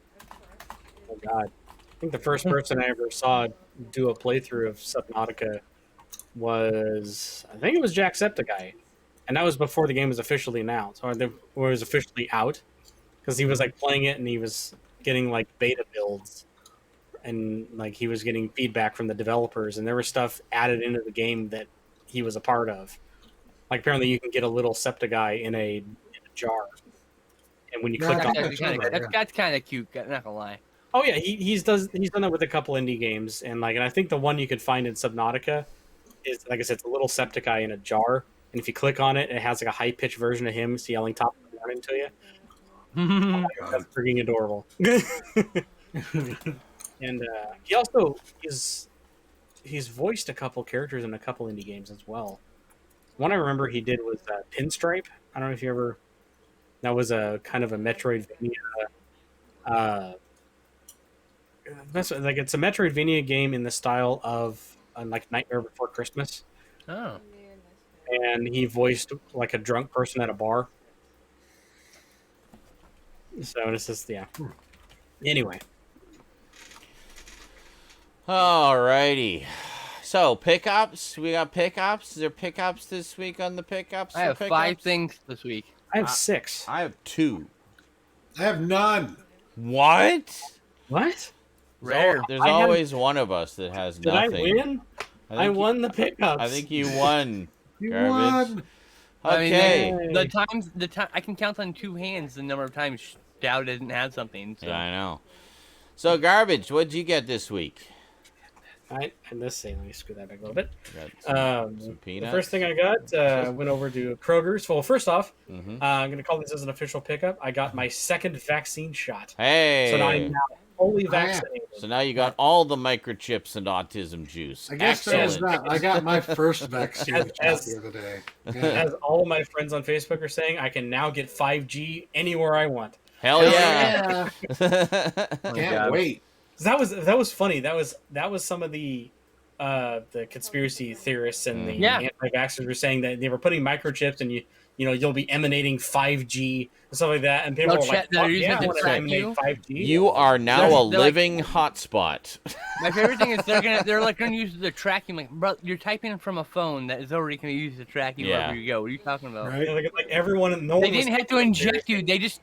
They just gave you something you want with a tracking device built in. Hmm. I just thought it was funny. Like I said, no one was taking them seriously. They were all just saying like what Sean said. Hell yeah, I want to be a hotspot. Yeah. I don't have to Finally, my good data. reception everywhere. Yeah, shoot me up. I want a good reception. Anyway. Anyway. So anyway, that's so I got it reasonable. at the pharmacy at a grocery store. Oh, okay. Yeah, I got mine there too. I think Yeah, our it's- local yeah. one does it as well. I got to check. I'm pretty sure we can schedule the appointment now, so can take But Rose Do out. yeah, it. one of the things they do is they obviously have you wait around for 15 minutes, but they allow you to shop through the store. Yeah. That's a bad idea. Uh-huh. Yep. Force you to All part roam of their around a plan. grocery store Mm-hmm. for 15 minutes. So the one thing I picked up, minus you're- some rum. So you're roaming 5G. Excellent. I'm roaming, yes. So I picked up some ramen drinks for my nieces since I knew they Oh, were yeah. staying overnight this weekend. But I also, for me, I saw these. I'm like, oh my god, that's the original design, original can. Holy crap! I just got to get some. One, they're good. Uh-huh. Two, this looks cool. Mm-hmm. Original can of Planters cheese Oh, balls. Hey, my look at that. God. Wow. Nice. Man, I'm like, that is the OG original design cheesy poofs. Nice. That's awesome. of cheese balls. Very nice. Yeah. I love when they So- bring back the retro designs for junk food. I always have to get them Proper too. retro too. Yeah. Yeah, that's proper. Yeah, paper, What, paper 70s? cardboard Yeah. box Mhm. Oh, nice. Something like Okay. Very cool. with metal bottom. Yeah, Yeah. good shit. Very nice. Probably infinitely more recyclable than the stuff they were using before too. Yes. Oh yeah. So the next thing I picked up, I've mentioned. I don't think for people that are around, they probably already know about this. Mhm. I've talked about it enough, but I finally got a Stream Deck. Ah, yes. Oh hell Yeah. yeah! No, yeah. This is table. I This gotta is the get one of standard. those. Yeah. Got one of them babies. Mhm. Yeah, it's One the of little standard ones. 15 button. Yeah. It's not the little one. No, There's no. like an It's 8 like button one. mid-range. Oh, you're right. Middle. Yeah, this, is regular the, one. this is the standard. It's the 15 button, The original. the OG Mhm. Stream Deck. Yeah, it's literally just made streaming so much easier. It's made switching scenes and doing all that fun Understatement. shit. You can Easy play to set up. sounds. There's a soundboard built in. Oh, I know. Yeah, if I mean, that's my favorite thing. But But once you get into like layering scenes, you can like reveal like clips and video clips and whatever Yeah. else you want. like I have mine set up to where like if I need to like go away for a second and be right back, I have it auto set to go to my be right back screen and it mutes my mic. Mhm. And then I set all my other channels to no matter what state it's in. If I go back to like my desktop chat, my chatting, or my live screen, it unmutes the mic and reloads the scene up. Hell yeah. It's called like a multi. Yep. Multi-action. multi-action. Yeah. Yeah. So At least a bunch of those. Very cool. I also even have a little one in the corner that tells me at any given time how many people are watching. So that was an add-on that I found. So here's the next set of pickups here. I'll start at the bottom here. This one I found for $3 at Half Price Books, and I grabbed it. Even though it's not complete, it doesn't have the special features disc. Okay, but it is the Steelbook of Divergent. Oh, Ah, Nice. very nice. Hey, we get to see the movie. Yeah, so it doesn't have the it has the feature film, Mm-hmm. but it doesn't have the special features disc. What? But it was $3. What? So what? The right price for $3. I have the regular. it did come with the Divergent stickers. That's cool. Okay. Very nice. So which okay. Someone really So- just wanted the special features. I've never seen the movie, so I just want to see the movie. Yep. So next set here, you're gonna notice a pattern. But Uh-oh. Is I've it a been- pattern I've of been- missing special features discs? no. So the first one I picked up is Dr. No on Blu-ray. Ah. Very nice. Dr. No there. These were about $8 a piece. Very nice. I love some Uh, classic Bond. The next one is The Living Daylights. Very nice. Yeah, I like that one a lot. that's a good one. Then I picked up Underappreciated for sure. It's too bad Timothy Dalton only did 2. Would have been nice to see. I know. I really like Dalton, damn it. Yeah. Like, I Quantum really of like Solace? I think that one's really underrated as well. It's basically Agree. it's Casino Royale Part 2. You need to watch Everyone both of them complains as about it, one and I don't- film. Oh, okay. yeah. I I think don't it's understand the complaint. I think it's because they don't get the connections. They just think a lot of this stuff's happening out of the blue. They've forgotten the previous film. It's like you got to Yeah. watch both of them. It is literally Yeah. part 2 to the Casino Royale story. So, Mm-hmm. yeah. And last but not least, I picked up Skyfa. Skyfall. Skyfall. Good old I haven't seen that one Skyfall. yet. I And haven't seen that one either. I got the steelbook. Oh, not steelbook. I got the slipcover with it. But what's Nice. annoying is, yeah, it has the fucking Best Buy sticker Yeah. on it that tears. You can't get this off without Can't Goo get Gone. and I can't get the fucking ultraviolet sticker off either. And Gugan would probably ruin it anyway. I could get it It will off. ruin the finish, but it won't ruin the art. You just got to be careful. That's all. So for me, that this is shiny officially combo. It'll be ruined. Skyfa Yeah. with Daniel Craig sliding into an ultraviolet code. There you go. Yeah. He's Perfect. using the ultraviolet code for cover. I mean, That's right. Yeah. It's a big enough It's a It's a sticker. very small cover. Jesus. It's his crotch shield. Yeah. Hey guys, protect the family jewels. Yes. But let's see. Oh, and also I picked up a new power Yeah, strip. gently, Goo Gone. Be very gentle, Goo Gone. It's powering all this stuff. It's behind the TV there. It's a 12 Ah, slot power strip. It's got 4 USB ports on it for powering these devices. Mm-hmm. And it's surge protected, over voltage protected, lightning protection. You know, it's got all the fun shit on it. So it's nice. It's very nice, yes. Great success. ha. But yeah, that's all I got. Okay. Nice. Good stuff. Very good stuff. Did you know that- got nothing.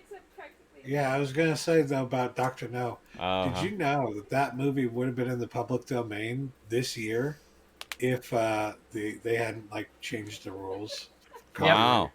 We could have all done our own Dr. No mashup videos. Would have been amazing. I know. Oh well. I hate how the movie industry and music industry and book industry keep moving the goalposts. Can we Right. just like stick to our guns and leave it and just When's enough's enough? Yeah, I know. It's ridiculous. Well, the good news is that next year, 1927 was 94 years ago, which means that next year, Mm-hmm. Metropolis will be free. It'll be Wow. Public domain. Yeah. That's pretty cool. Nice. Again, because it was public domain and it got Yeah. out of public domain. That Yeah. fucking law they Yeah. passed. That is Disney and Sony's fault, by the Yeah, I way. know. Especially Disney. Very Wanna much. own everything forever. Steamboat Willie should be public domain right Toho now. was also involved because Yeah. they wanted to keep Godzilla. Yeah. Same Hey. reason. Anyway, Skinslip, what'd you get this week? My very first thing is not a movie. Okay. It requires me to take my hat off. It is this Budzilla hat. Oh, which is nice. Godzilla marijuana combo. I'm not big into marijuana culture, Yeah, but I love Godzilla, so Yeah. okay. making exceptions. There's always exceptions. So there you go. Very nice. I fucking dug it. And so what the story behind this is I bought the hat.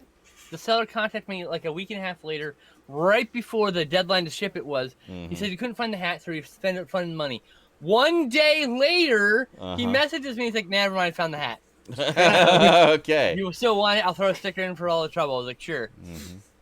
Bought the hat. That was it. I got the hat Alright. finally, Good. and he shipped it immediately that time. Excellent. Next, Disney. I hate you. I did, my Disney movie club Oh, didn't yeah. cancel, so they sent me this movie. Great movie, At least apparently. a good movie. Yeah. I yeah. swapped the case, so it's not crushed. This came crushed, Oh. and yeah, Oh, real fucking heartbreaker. You can probably have to glue glue the it or slip something. cover. Yeah, you can. I you can, fix but it's just that, annoying. But, yeah. Yeah. But yeah, I had to replace the nice. cover because this is literally this is almost all gone. This whole top piece Oh was like my just God. shattered to pieces. The disc was no longer the hub. When I opened the case, the thing, plastic shatters came out and the fucking disc rolled onto my desk. And I was like, that's not a good sign. We were in Fortnite when I got it, and I was like, oh god, that's yesterday. I mentioned it anyway. So there's that fucking movie. Next, I think Sean got this. The Boy Who Cried Werewolf. Nope. Nope. I'd like it's to on the get list that of- because werewolf. It's on the list of things that are not renewing, and so I picked it up since it was $15. Okay, gotcha. Okay. So I was like, there was a time I was like, you know what? I kind of really want to see this. And then before, when it came out, I was kind of judgy because it was like, oh, it's a TV movie. But me and Sad have seen like 4 or 5 really good TV movies from that Yeah. era. So I'm like, maybe I'm just Highly being underrated. judgy. Yeah. So I picked it up. Anyway, Mm-hmm. the next film was Lost. So Chris Robinson, the director, and the producers, I guess, had a falling out over this movie, and the producers or someone destroyed the negatives. Everything gone. It was thought lost. What year is it? 1975. It's a proto slasher. Roll back to a couple years ago in a rotting storage unit that the guys over at Garage House Pictures rescued Ninja Busters from. They find this fucking movie, The Intruder, 1975 proto slasher. Okay. And apparently it's a very good movie and definitely a gem that deserved to be saved from oblivion. This is almost lost. This is basically transferring the only existing print left. Period. So I had to pick that up because I'm like pro slasher plus, I love There Lost is a films, mystique to a movie that like previously was lost and or thought to be lost. like, Exactly. oh man. And as a collector and a fan of film, I'm drawn to the stories behind the movies as much as the movies themselves. Mm-hmm. Yeah. And then last but not least, I upgraded this Blu-ray because the original release had a hell of a lot of DNR. I got Last Starfighter with the slipcover. Hey, nice. I just got that too. Very, very Yep. nice. I Yeah, did the I same. saw you got it. And it's like, oh fuck, that's out. Yeah, And yeah. so I went and bought it. And here we are. I was late to get it too. I had forgotten. I was like, oh yeah, I should get that. So I did. Proto Slasher collection. Yeah, Last Starfighter is a great proto slasher. No. You fuck. You know what's going on. Jesus. Uh-huh. I do. Filing things away. This goes on the shelf. Yeah. That's everything. That was it. That's it. That's all the Excellent. cool shit I got. Okay, so me this week got a couple things. I probably should have hidden them this whole time. But, yeah, hold on a second. Let's put the other me up. Cool. Hi. Why other you? Hi. Hello. So first up, this was Ray said, "Yeah, I need to see this movie," and I said, "Well, it's one I want to see anyway. I just haven't picked it up yet." And he said, "Well, I'm going to buy it for you. Call it a belated birthday present." Bohemian Rhapsody. There you go. Hey. Short story of Freddie Mercury and Queen, starring Rami Malek as Freddie Mercury. I've been wanting to check this out for a while because, as you know, I'm a huge fan of Rami Malek. I think so, I have it on the shelf somewhere. so yeah, so looking forward to checking this out. It was at Walmart. It's fairly cheap, and it's like, yeah, sure, we'll get that. And then I wanted to get something for myself because I keep falling behind in the DC animated movies collection. So I thought, well, I'll get the current one, which is Batman: Soul of the Dragon. Very nice. I hear good things. Yeah, basically it's Batman goes to Japan and there's like samurai and stuff. It's set like in a 70s feel. Nice. And I have been told it is extremely my shit, so. Cool. Yeah, I've heard it's a lot more Bruce Wayne than Batman, so if you're expecting a lot of Batman, you might be disappointed. Just know what you're getting into going Hey, in. man, he did Matches Malone, too, don't forget. Exactly. Like, So he goes So what under, you're saying is that underground your all the time. alter ego would not be happy with this. yes, Eddie would be very annoyed. There's barely any Batman in this Batman movie. What the hell? Oh, no. All right, and that's all I got. Just those two this week. Just a fairly light week. I've got some things coming in the mail. Not too much. Mostly just household items that we needed. So nothing too exciting. Some vitamins and stuff. Sure. And that's it. It's lean times because the economy really sucks right now. So it's like, Well, and marathons have been pretty light the past few months, actually. So haven't had the money for it. It's all got to go to bills and living expenses. All the adulting needs to come first before the fun stuff. So I've considered myself very fortunate that I set aside enough money that like I don't have to worry that I'm not making a whole lot of money right now because I've got plenty saved up just in case. Yeah. I am very good with money. Well, good for you, Stat. Must be nice. Anyway, so movies. Not trying to gloat. So movies. We watched some movies this week. Yeah. Yeah, everybody's in lockdown jail. I don't know why you keep mentioning it like literally every week. We are all living in the same world as you. It's the same for all of us. And when we have to go out, we mask up and stay safe. Did you see And any movies, Garbage avoid Gamer? people. Nope. Okay. So, Ray and I continued our journey through the epic saga that is Doctor Who with the next 2 stories in the line. We watched The Rescue, which introduces new companion Vicky.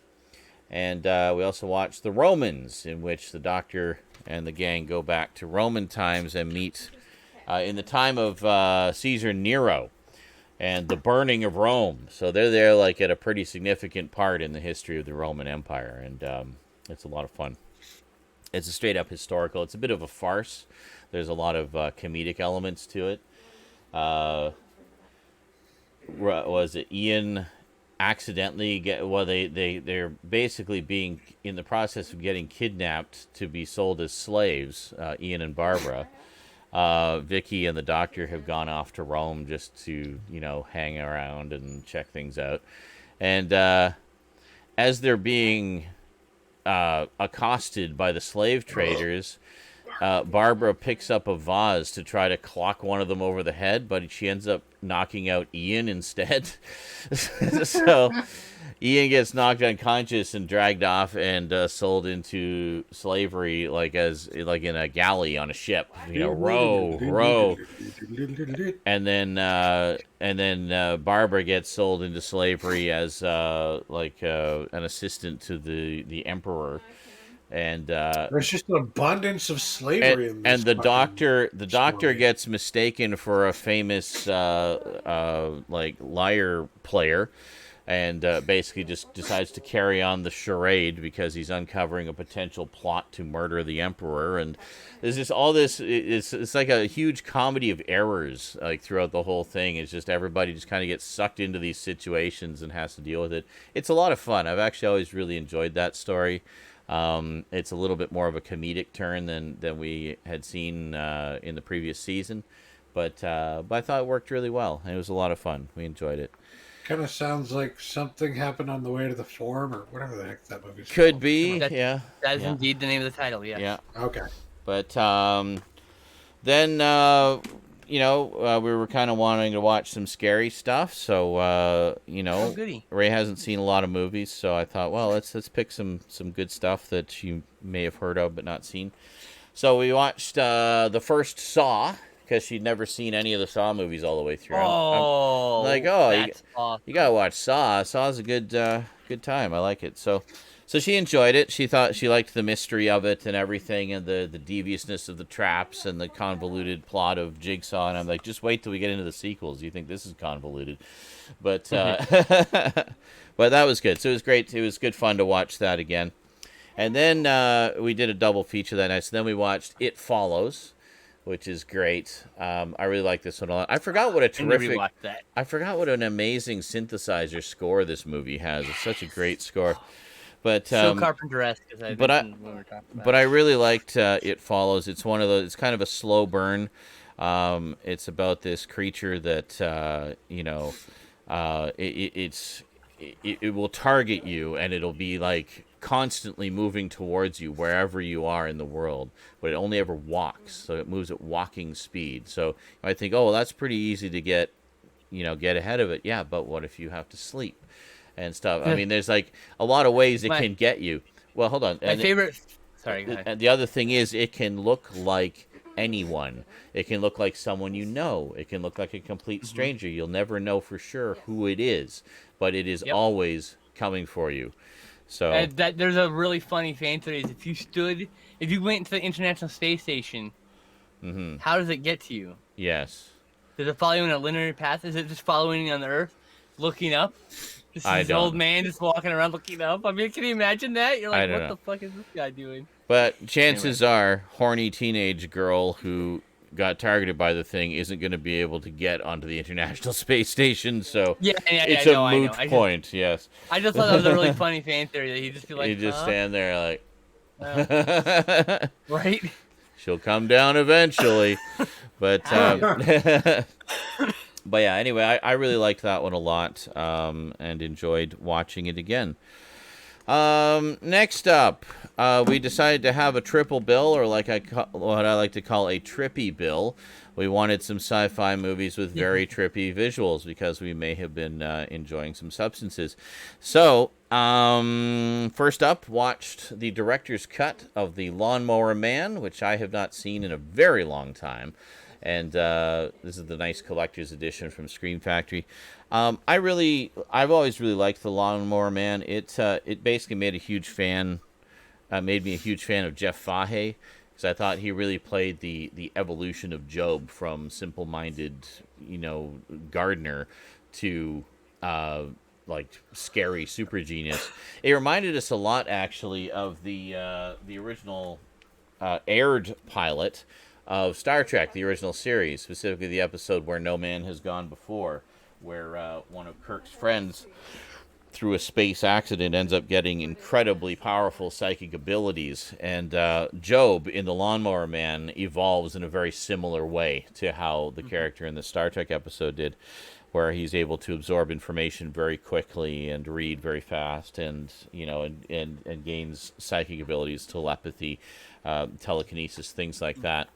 But the thing that's interesting about it, as far as the trippy visuals go, is I was thinking all the CG sequences, which at the time were pretty mind-blowing. When did this come out? 95? 90, 92. It's 92. 92? Came Holy out in crap. 92, yeah. So, Even earlier than I thought. and we were talking about this a little bit before the show, but the visuals are still very creative and cool looking, but they're definitely dated as far as rendered. Yeah, as far as CG goes. I mean, you could have higher, quality graphics on your desktop computer now, but it's still very cool. Most people's watches can render higher quality CGI. So. I know, it's crazy how far things have come. Right. So it's interesting, story wise and everything, it holds up pretty well. And some of the ideas about the nature of man and our the evolution of technology and stuff are still pretty spot on. It's a decent little sci-fi flick. And a bit of, you got a bit of that Star Trek episode, a bit of Flowers for Algernon in there. It's, obviously takes its inspiration from a few different sources and puts them into a modern thing, because VR was just starting to happen at the time, so it was all the talk of the town. So, of course, there's going to be a cautionary sci-fi tale about it, right? Next up, continuing the trippy bill, we watched Hackers from, this is 1995, I believe. Yeah, this is 1995. This is a long time. It looks crispy in the dark. I bet it looks crispy in the dark. There's such great fashion in that movie. This is a long time favorite. I want everyone's clothes. It's actually, it's almost like counterculture fashion. It's like this underground culture fashion. It's not even what was necessarily the fashion of the day. It was just kind of what this random subculture. Yeah. Also, just an amazing score, a combination of score and licensed music. Just fantastic music. I was tapping my feet through the whole damn movie. Yep. Oh, and Halcyon On and On is on there, just like Mortal Kombat. Halcyon On and On. Yes, time. That was a very popular one at the time. Yeah, one of my favorite tracks. It was in a lot of movies, but really enjoyed it a lot. Now, the interesting thing about Hackers is, even though it takes place, of course, in a lot of cyberspace like environments, there's actually no CG in this. Everything was done with practical effects and hand-drawn optical effects and stuff. I think there might be a little bit for some of the floating text effects, but that's about the extent of it. So yeah, but everything else, like all the shots inside the computer and going around the, looking around for the files, and it's represented as these pillars of light with text on them. That's all practical effects. That's an actual model set that they built and just fly the camera around in and stuff like that. So it's very cool. So in that respect, I think because they didn't use the CG of the day, it actually holds up quite well visually, and it doesn't really feel that dated. It just kind of feels like, yeah, this takes place in the 90s, but it still feels very current in a lot of ways. It's just a really fun movie that I've always really enjoyed, and it was nice to be able to share that with Ray. And finally, ending off our trippy bill, decided to revisit one I have literally not seen since the days of VHS. I bought the Blu-ray a while back. Watched Jane Fonda as Barbarella, Queen of the Galaxy. And this one is just so much goofy Love that fun. movie so much. It's one of the big movies for Jane Fonda's career. Certainly put her on the map, made her an international sex symbol at the time, and it's just good cheesy fun. Oh, is it? Skinslip and I were talking a little bit about other movies that have trippy visuals that would be good to watch while imbibing certain things, and we both agreed on Barbarella, and Skinslip, you suggested Flash Gordon. And I said that'd be great too. I said that would make a great double bill with Barbarella, actually, because they both have similar kind of trippy visuals. You just kind of carry on the aesthetic from one to the next. But yeah, it's a lot of fun. It's very pulpy. It's all practical effects, of course, 1968. It's very funny. Very tongue in cheek and campy, but very intentionally so. And the soundtrack is often just ridiculous, like how over the top the songs are and everything. And so yeah, that's good times. Good times. So enjoy. Whoops, and I just dropped everything on the floor. There we go. Beautiful. So that was all the movies we watched. Wonderful. So 5 movies. There you go. See, we're watching things now. I'm so happy Yeah. you found somebody who will watch movies with you. It's amazing. Mm-hmm. I know, did, right? yeah. It's almost like you never had any friends or anything. Well, and we have fun. Yeah, it's Oh, different. shut No, Jesus Christ. I'm fucking with you. It's fine. Did Eric go yet? I went pee. No, I didn't watch it. Mhm. Okay. So in Stoudman Island, we actually watched the movies a lot this week. We just got together a lot because work was low for Stoud. We did. Well, I'm just going to talk about The Wicker Man from 1973, the original. Yeah. Stoud. So it's about this first. I should say it's about a cop who goes to this secluded village that seems to be run by a cult, and he's looking for a missing girl, and there's a mystery to unravel, and it's a lot of clashes between religions. Anyway, it's But the ultimate question is Henry. there What? What? the bee? No, wrong movie. That's the remake. I know, I'm making the joke. Oh, there's no bees. We Just still a lot need of to see that. fire. I said so, not the bees. No, not these. That we're gonna watch that one, but just haven't gotten it yet. But yeah, your thoughts, Stoudman? It's good. I like that the way Sorry. it ends. What? Well, I don't have a lot to say about that fucking movie. I have a lot The more to say ending, about other movies. I was During talking the about. ending sequence. But the ending, Uh-huh. the ending ending movie, Yeah. the ending of the movie. I just don't want to give too much away. I know. But like, he knows there's not much time left for him, Potentially. and as we learned throughout the movie, a devoutly like Catholic religious man, he starts doing something that you read about a lot in the Bible, which is a lot of people claim to be like having God speak through them, or some some religious figure of some note speaking through them, so to speak. Yeah. And so he does that. He kind of he's like, you're gonna suffer for this, and all that stuff, just like trying to get them Last to stop. ditch. Yeah. Partially that, and then partially just knowing he doesn't have anything left of his. It's all he's got. Is just trying to make them feel like they're going to suffer for this, You will So- suffer. It is kind of I don't know. I'm a sucker for movies that are very critical of Christianity and Catholicism, and this Yes. movie definitely is. And it doesn't glorify the cult in any way either. It's basically saying that like this guy's being incredibly judgmental, and these people are not the best people. You probably shouldn't trust them. So it's like it's saying both things, but it's interesting his like repression and how it like manifests itself in this place that's so far away from home. It's actually a really fascinating movie to watch. And we paired it with what many people might consider a good double bill. I think The Wicker Man and The Devils would be a better double bill personally. Yeah. Mm-hmm. But Midsummer we watched, Ah, which was yes. my first time experiencing with that movie. Mhm. I kind of knew what was happening at the end because of Yeah. some memes, but Mhm. I didn't know how we got there. No, it's quite a journey. It's a journey. Yes. It's interesting. Some people seem to think that Danny is going to be a happier person after this movie, but she has Maybe. succumbed herself to her freedoms and her whole life to a cult.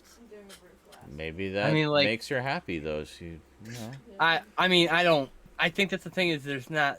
It really is like kind of saying is that oftentimes people in abusive relationships will seek solace in the first potentially good-looking relationship next, and oftentimes that's just as bad or worse.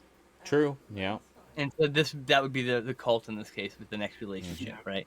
I was Among gonna other say- things, it's saying a lot of things. It's talking about white Semitism in America. Yeah. It's talking about the fucking election we just had, and those people, and like there's a lot of layers here. Oh yeah, It's there's a fucking lot wonderful. to unpack. That's one of the reasons I want to really get the director's cut. Sorry, Stoud.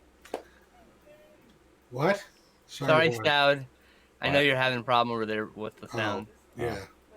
I was just Well, saying. I have problems every like 2 minutes, so don't worry about it. That's why I want to get the director's cut, just to see how much more there is to unpack. Yeah, Yeah. there's 40 additional minutes. I'm down for that. Yeah. This was a really good movie. It was, yeah. It was a great, daylight horror, as they call it, because most of it is during the day. And it's Oh, I know. gets yeah. under your skin, and, it's a ride. What I have come to realize about Ari Aster is that he is very, very, very good at depicting grief. Yes. Oh, very. Knows Both films, exactly what grief looks like and how it should look in film. I'm kind of curious what the source is, though I'm sure it's a very sad story. I mean, Oh, wow! hey, look at those subs, Sean. What? Hey, you got subs, Oh, dude. sorry, I turned the alerts off because, Oh, yeah, the other Yeah. guy. Yes, yesterday we had that guy. Holy shit, Cyber6, thank you so much, dude.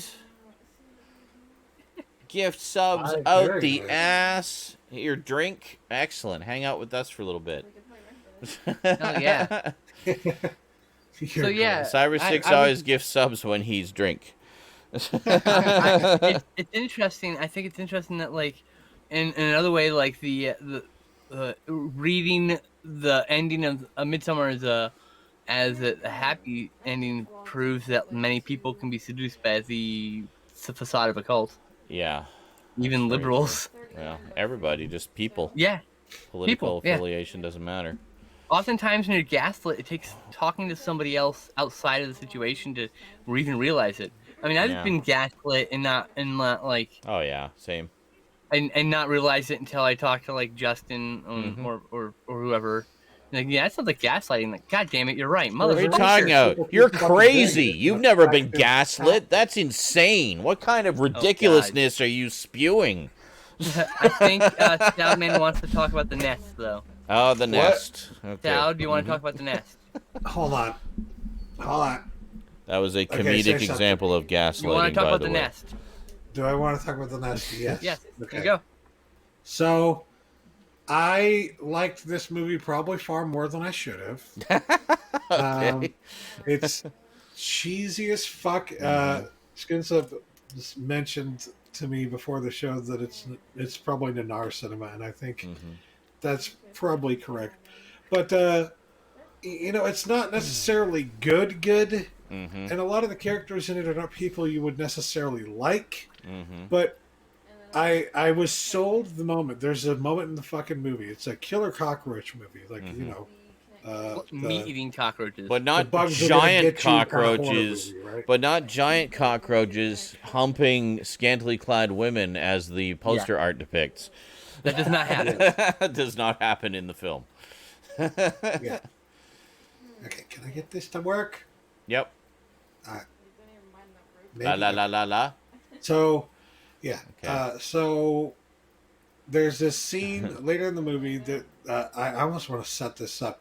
It's a father character who is a complete and total fucking asshole to his daughter. The Uh-huh. whole And time. he was a complete and total asshole to his wife. I don't want to get too into that because it's part of the plot. But like this guy has never really shown Duncan. any. Scaring Oh. me. This guy has never really shown any emotional cognizance whatsoever, any sense of morals whatsoever, and yet suddenly, towards the end of the movie, he grows a conscience within like a few fucking minutes. And It's so funny. there's this fucking moment where they're trying to get out of the house because of the roaches, right? And there are roaches in the bathroom, and they see the roaches, and they're trying to close the bathroom door, but there's some there's a little bit of towel from the bathroom floor that's getting the door's getting stuck on, and it can't get the thing unstuck. So of course, as anybody would do logically, he opens the door, goes inside, yells "Save yourself," and then closes the door from the inside. Oh, lovely. That's it. So It's the most motivated. pointless sacrifice of all fucking time. And I laughed. I laughed so fucking hard when I saw it. It was hilarious. You gotta be kidding. It makes no sense.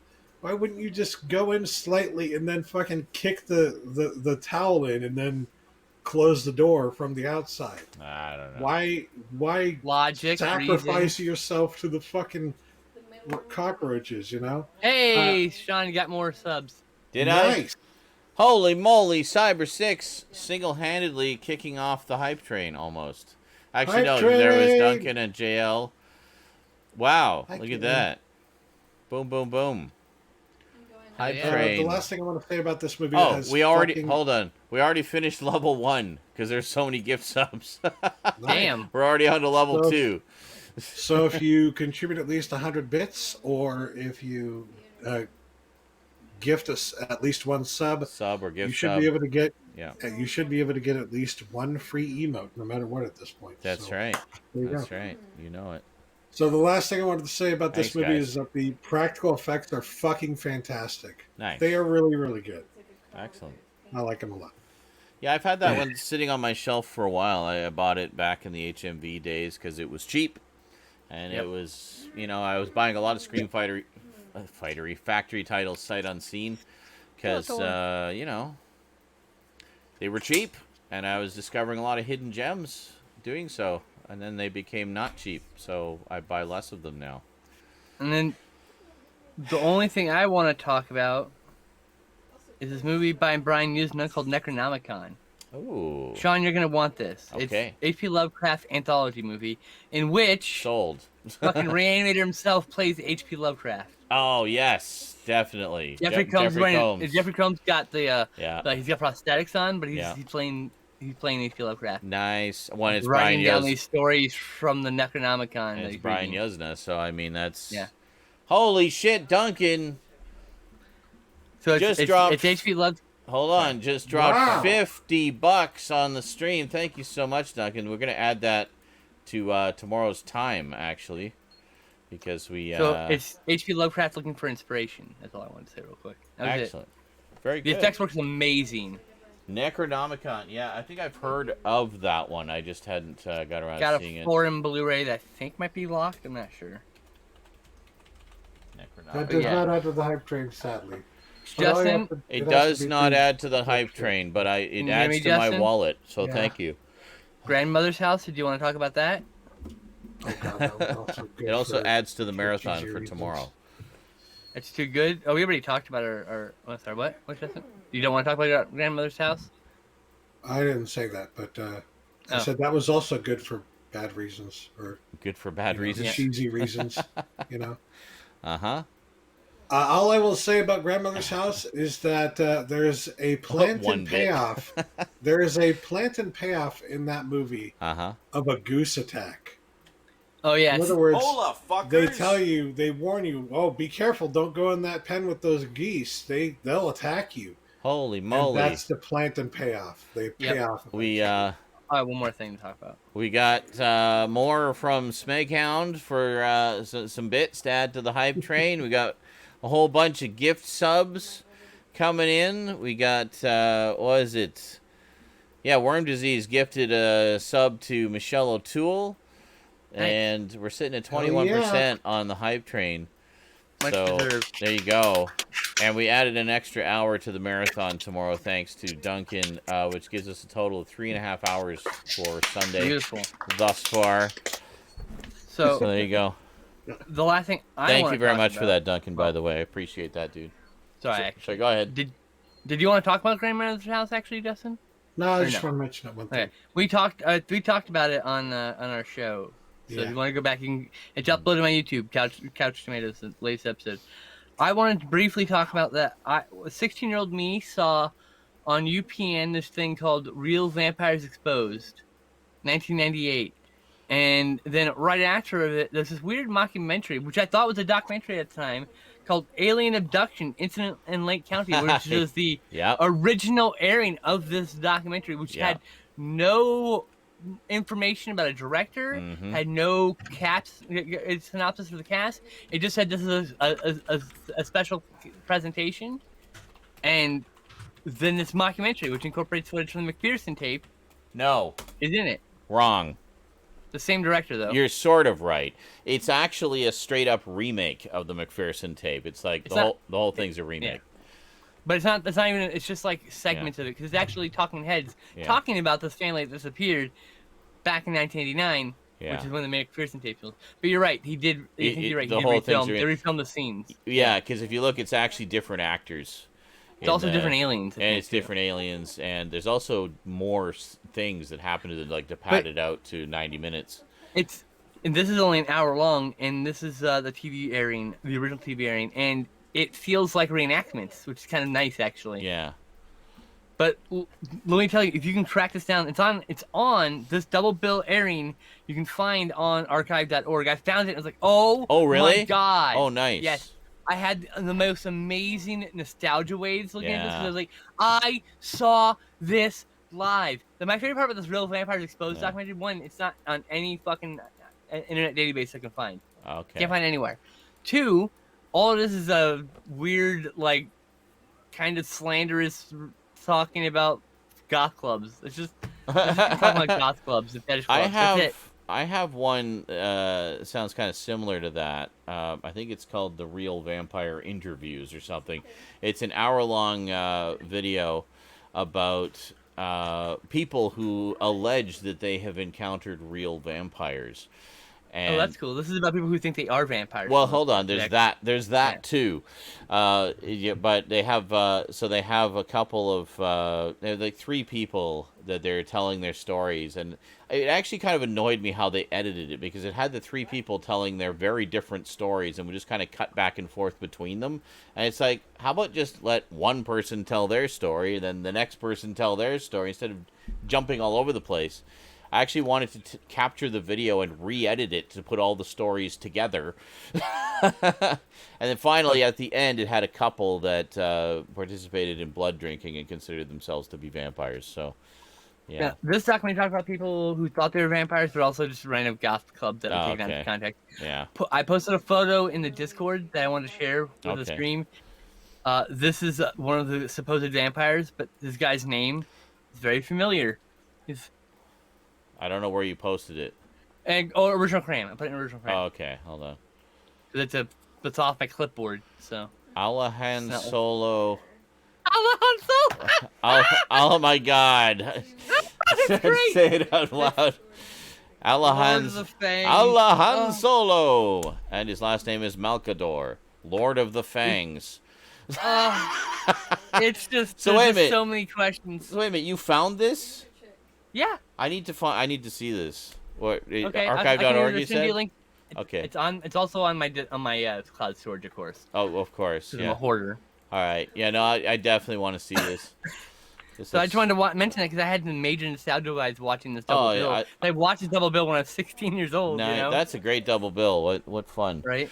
But Incident at Lake County. I think I have it somewhere. I can't remember. It's on DVD. Probably on a disc somewhere. It was really. It got released on DVD. It got released on VHS. I don't think it I've actually. seen a DVD on Amazon. You can buy Really? it for $12. Is Yeah, it official though? it's probably just a VHS rip. Yeah. I don't know if it's official. Because I know that for a long time that was the common version you could find was the TV movie Yeah. version, and the one we got from Vinegar Syndrome, that's the rare one that's never actually been released before. So it's a big deal. There's actually 3 cuts of the movie now. There's the Incident Lake County. There's the original version, and there's the director's cut of the original version from 2017. I think that's which the has one, some alterations. That's the one we watched, right? The director's It's cut. called UFO Abduction. It's got 3 different titles. Yeah. Alien Abduction, McPherson Tapes, and UFO Abduction. They're all different cuts of the same movie, basically. Yeah. Yeah. Except it's on the Blu-ray that we have. Yeah. Yeah. Except Lake County is a full-on remake, though. It's not. Doesn't use any footage from the original. You're right. But it had a little bit more production value. My next thing is I found this DVD of. Do you remember the Alien Autopsy video? Yes. That Alien Oh my Autopsy God. special with Jonathan Frakes. Hosted by Jonathan Frakes. I found a DVD with that. I found a documentary about the making of it. I found a dramatic movie about the making of it. Nice. I'm gonna buy all 3. It's like a triple. It's a package. Perfect. Not really, but it should be. So you gotta watch. It should be a collector's edition. So you gotta watch the Jonathan Frakes thing first. Yep, of course. And then go down the rabbit hole of what the real story is and then how they it's faked it. Dramatization, and then it's the documentary. The documentary is like 2012 or something. Nice. But I'm gonna get all 3 of them. Yeah. We'll have a discussion when that comes in, because that's just another childhood. It was memory. a very clever fake, but I remember that. That really engaged the imagination, and UFO abduction enthusiasts were. My favorite Jonathan Frakes, crazy. the man behind Fact or Fiction, I and know. that's the only other thing he was known for. My favorite part is the filmmakers in the documentary about making it alleged actually real, so it's just even more bizarre. Oh, I know. You just, it's so good. I can't wait to dive down that rabbit hole. Just add one little shot at the end of Jonathan Frakes saying, "We made it all up." Yeah, right. Oh God. Not this time. Not this time. We made it up. So yeah. Perfect. Anyway, that was all the movies and stuff. That was good. No, we talked about most of that stuff on our show. Yep. And we'll be talking about the stuff we didn't talk about tonight next week. Wednesdays at 8 p.m. Pacific on Skinslip's Twitch channel, Couch Tomatoes, with Skinslip and assuming Stout. Justin can even watch movies this week because his headphones are being shitty. True. Well, I'm getting the stuff to fix it. So Okay. You say you just need some cables, right? Like some new cables or something? Well, we usually watch movies tomorrow, which is not Monday, is my point. Oh. Yeah. That's the problem. Well. The fucking headphone can ruin everything. I'll probably just suffer through it. Yeah. That's why we use subtitles and everything anyway. I love hearing most of the sound. Right? What about your other headphones doesn't work? I'm sorry. Did the clamps? Did they not work? No, they. Gonna give them the clamps. No, lame. Alrighty, folks. Well, I guess that's it for another week. Wow, so efficient this week. We came in just a little over 2 hours. That's crazy. Holy fuck, we had a good week. It was just so right on the ball, man. Yeah. Well, once we trimmed it down the movie section to just a few selections, it seems I think like that makes a big difference. Yeah. Focus too. Yeah. I actually only watch like one movie a night for the most part. Yeah. When I watch Stout. Yeah. But like. Well, that's I guess on average that's what we watched as well. Except that was 2 nights. All those in 2 nights, but no, it's good. So yeah, same thing. An average, I'll miss a day, but then I'll watch 3 movies with Stout. So it's fun. It's been fun revisiting some old favorites and seeing some I hadn't seen for a long time, and especially getting to see Ray's first time reaction to all this stuff too, because she hadn't seen any of these. So that's why I love Sundays, because I watch movies with my coven. And they're all youngins. I'm the oldest person, so I'm like educating them on movies. So you're the guru. I'm the center. The film guru. Alrighty, well, have yourself a great week, everybody. I'll be on tomorrow. Excuse me, sometime for more Mega Marathon Madness. We got 3.5 hours in the queue thus far. Hopefully, we'll get a little bit more during those 3.5 hours and get to keep the party going a little bit. Probably going to play some Outer Worlds again because I'm getting really close to the end on that one, and I really want to kind of finish it up and move on to something else. Not that I'm in a hurry for it to end or anything. I'm loving Outer Worlds, but there's also some DLC levels actually I need to pick up. So, yeah. Anyway, thanks for joining us, and have yourselves a great day or night. So until next time, sayonara. Penis. Strafe. Fuck. Oh, my keyboards are the wrong way around. Hold on a second.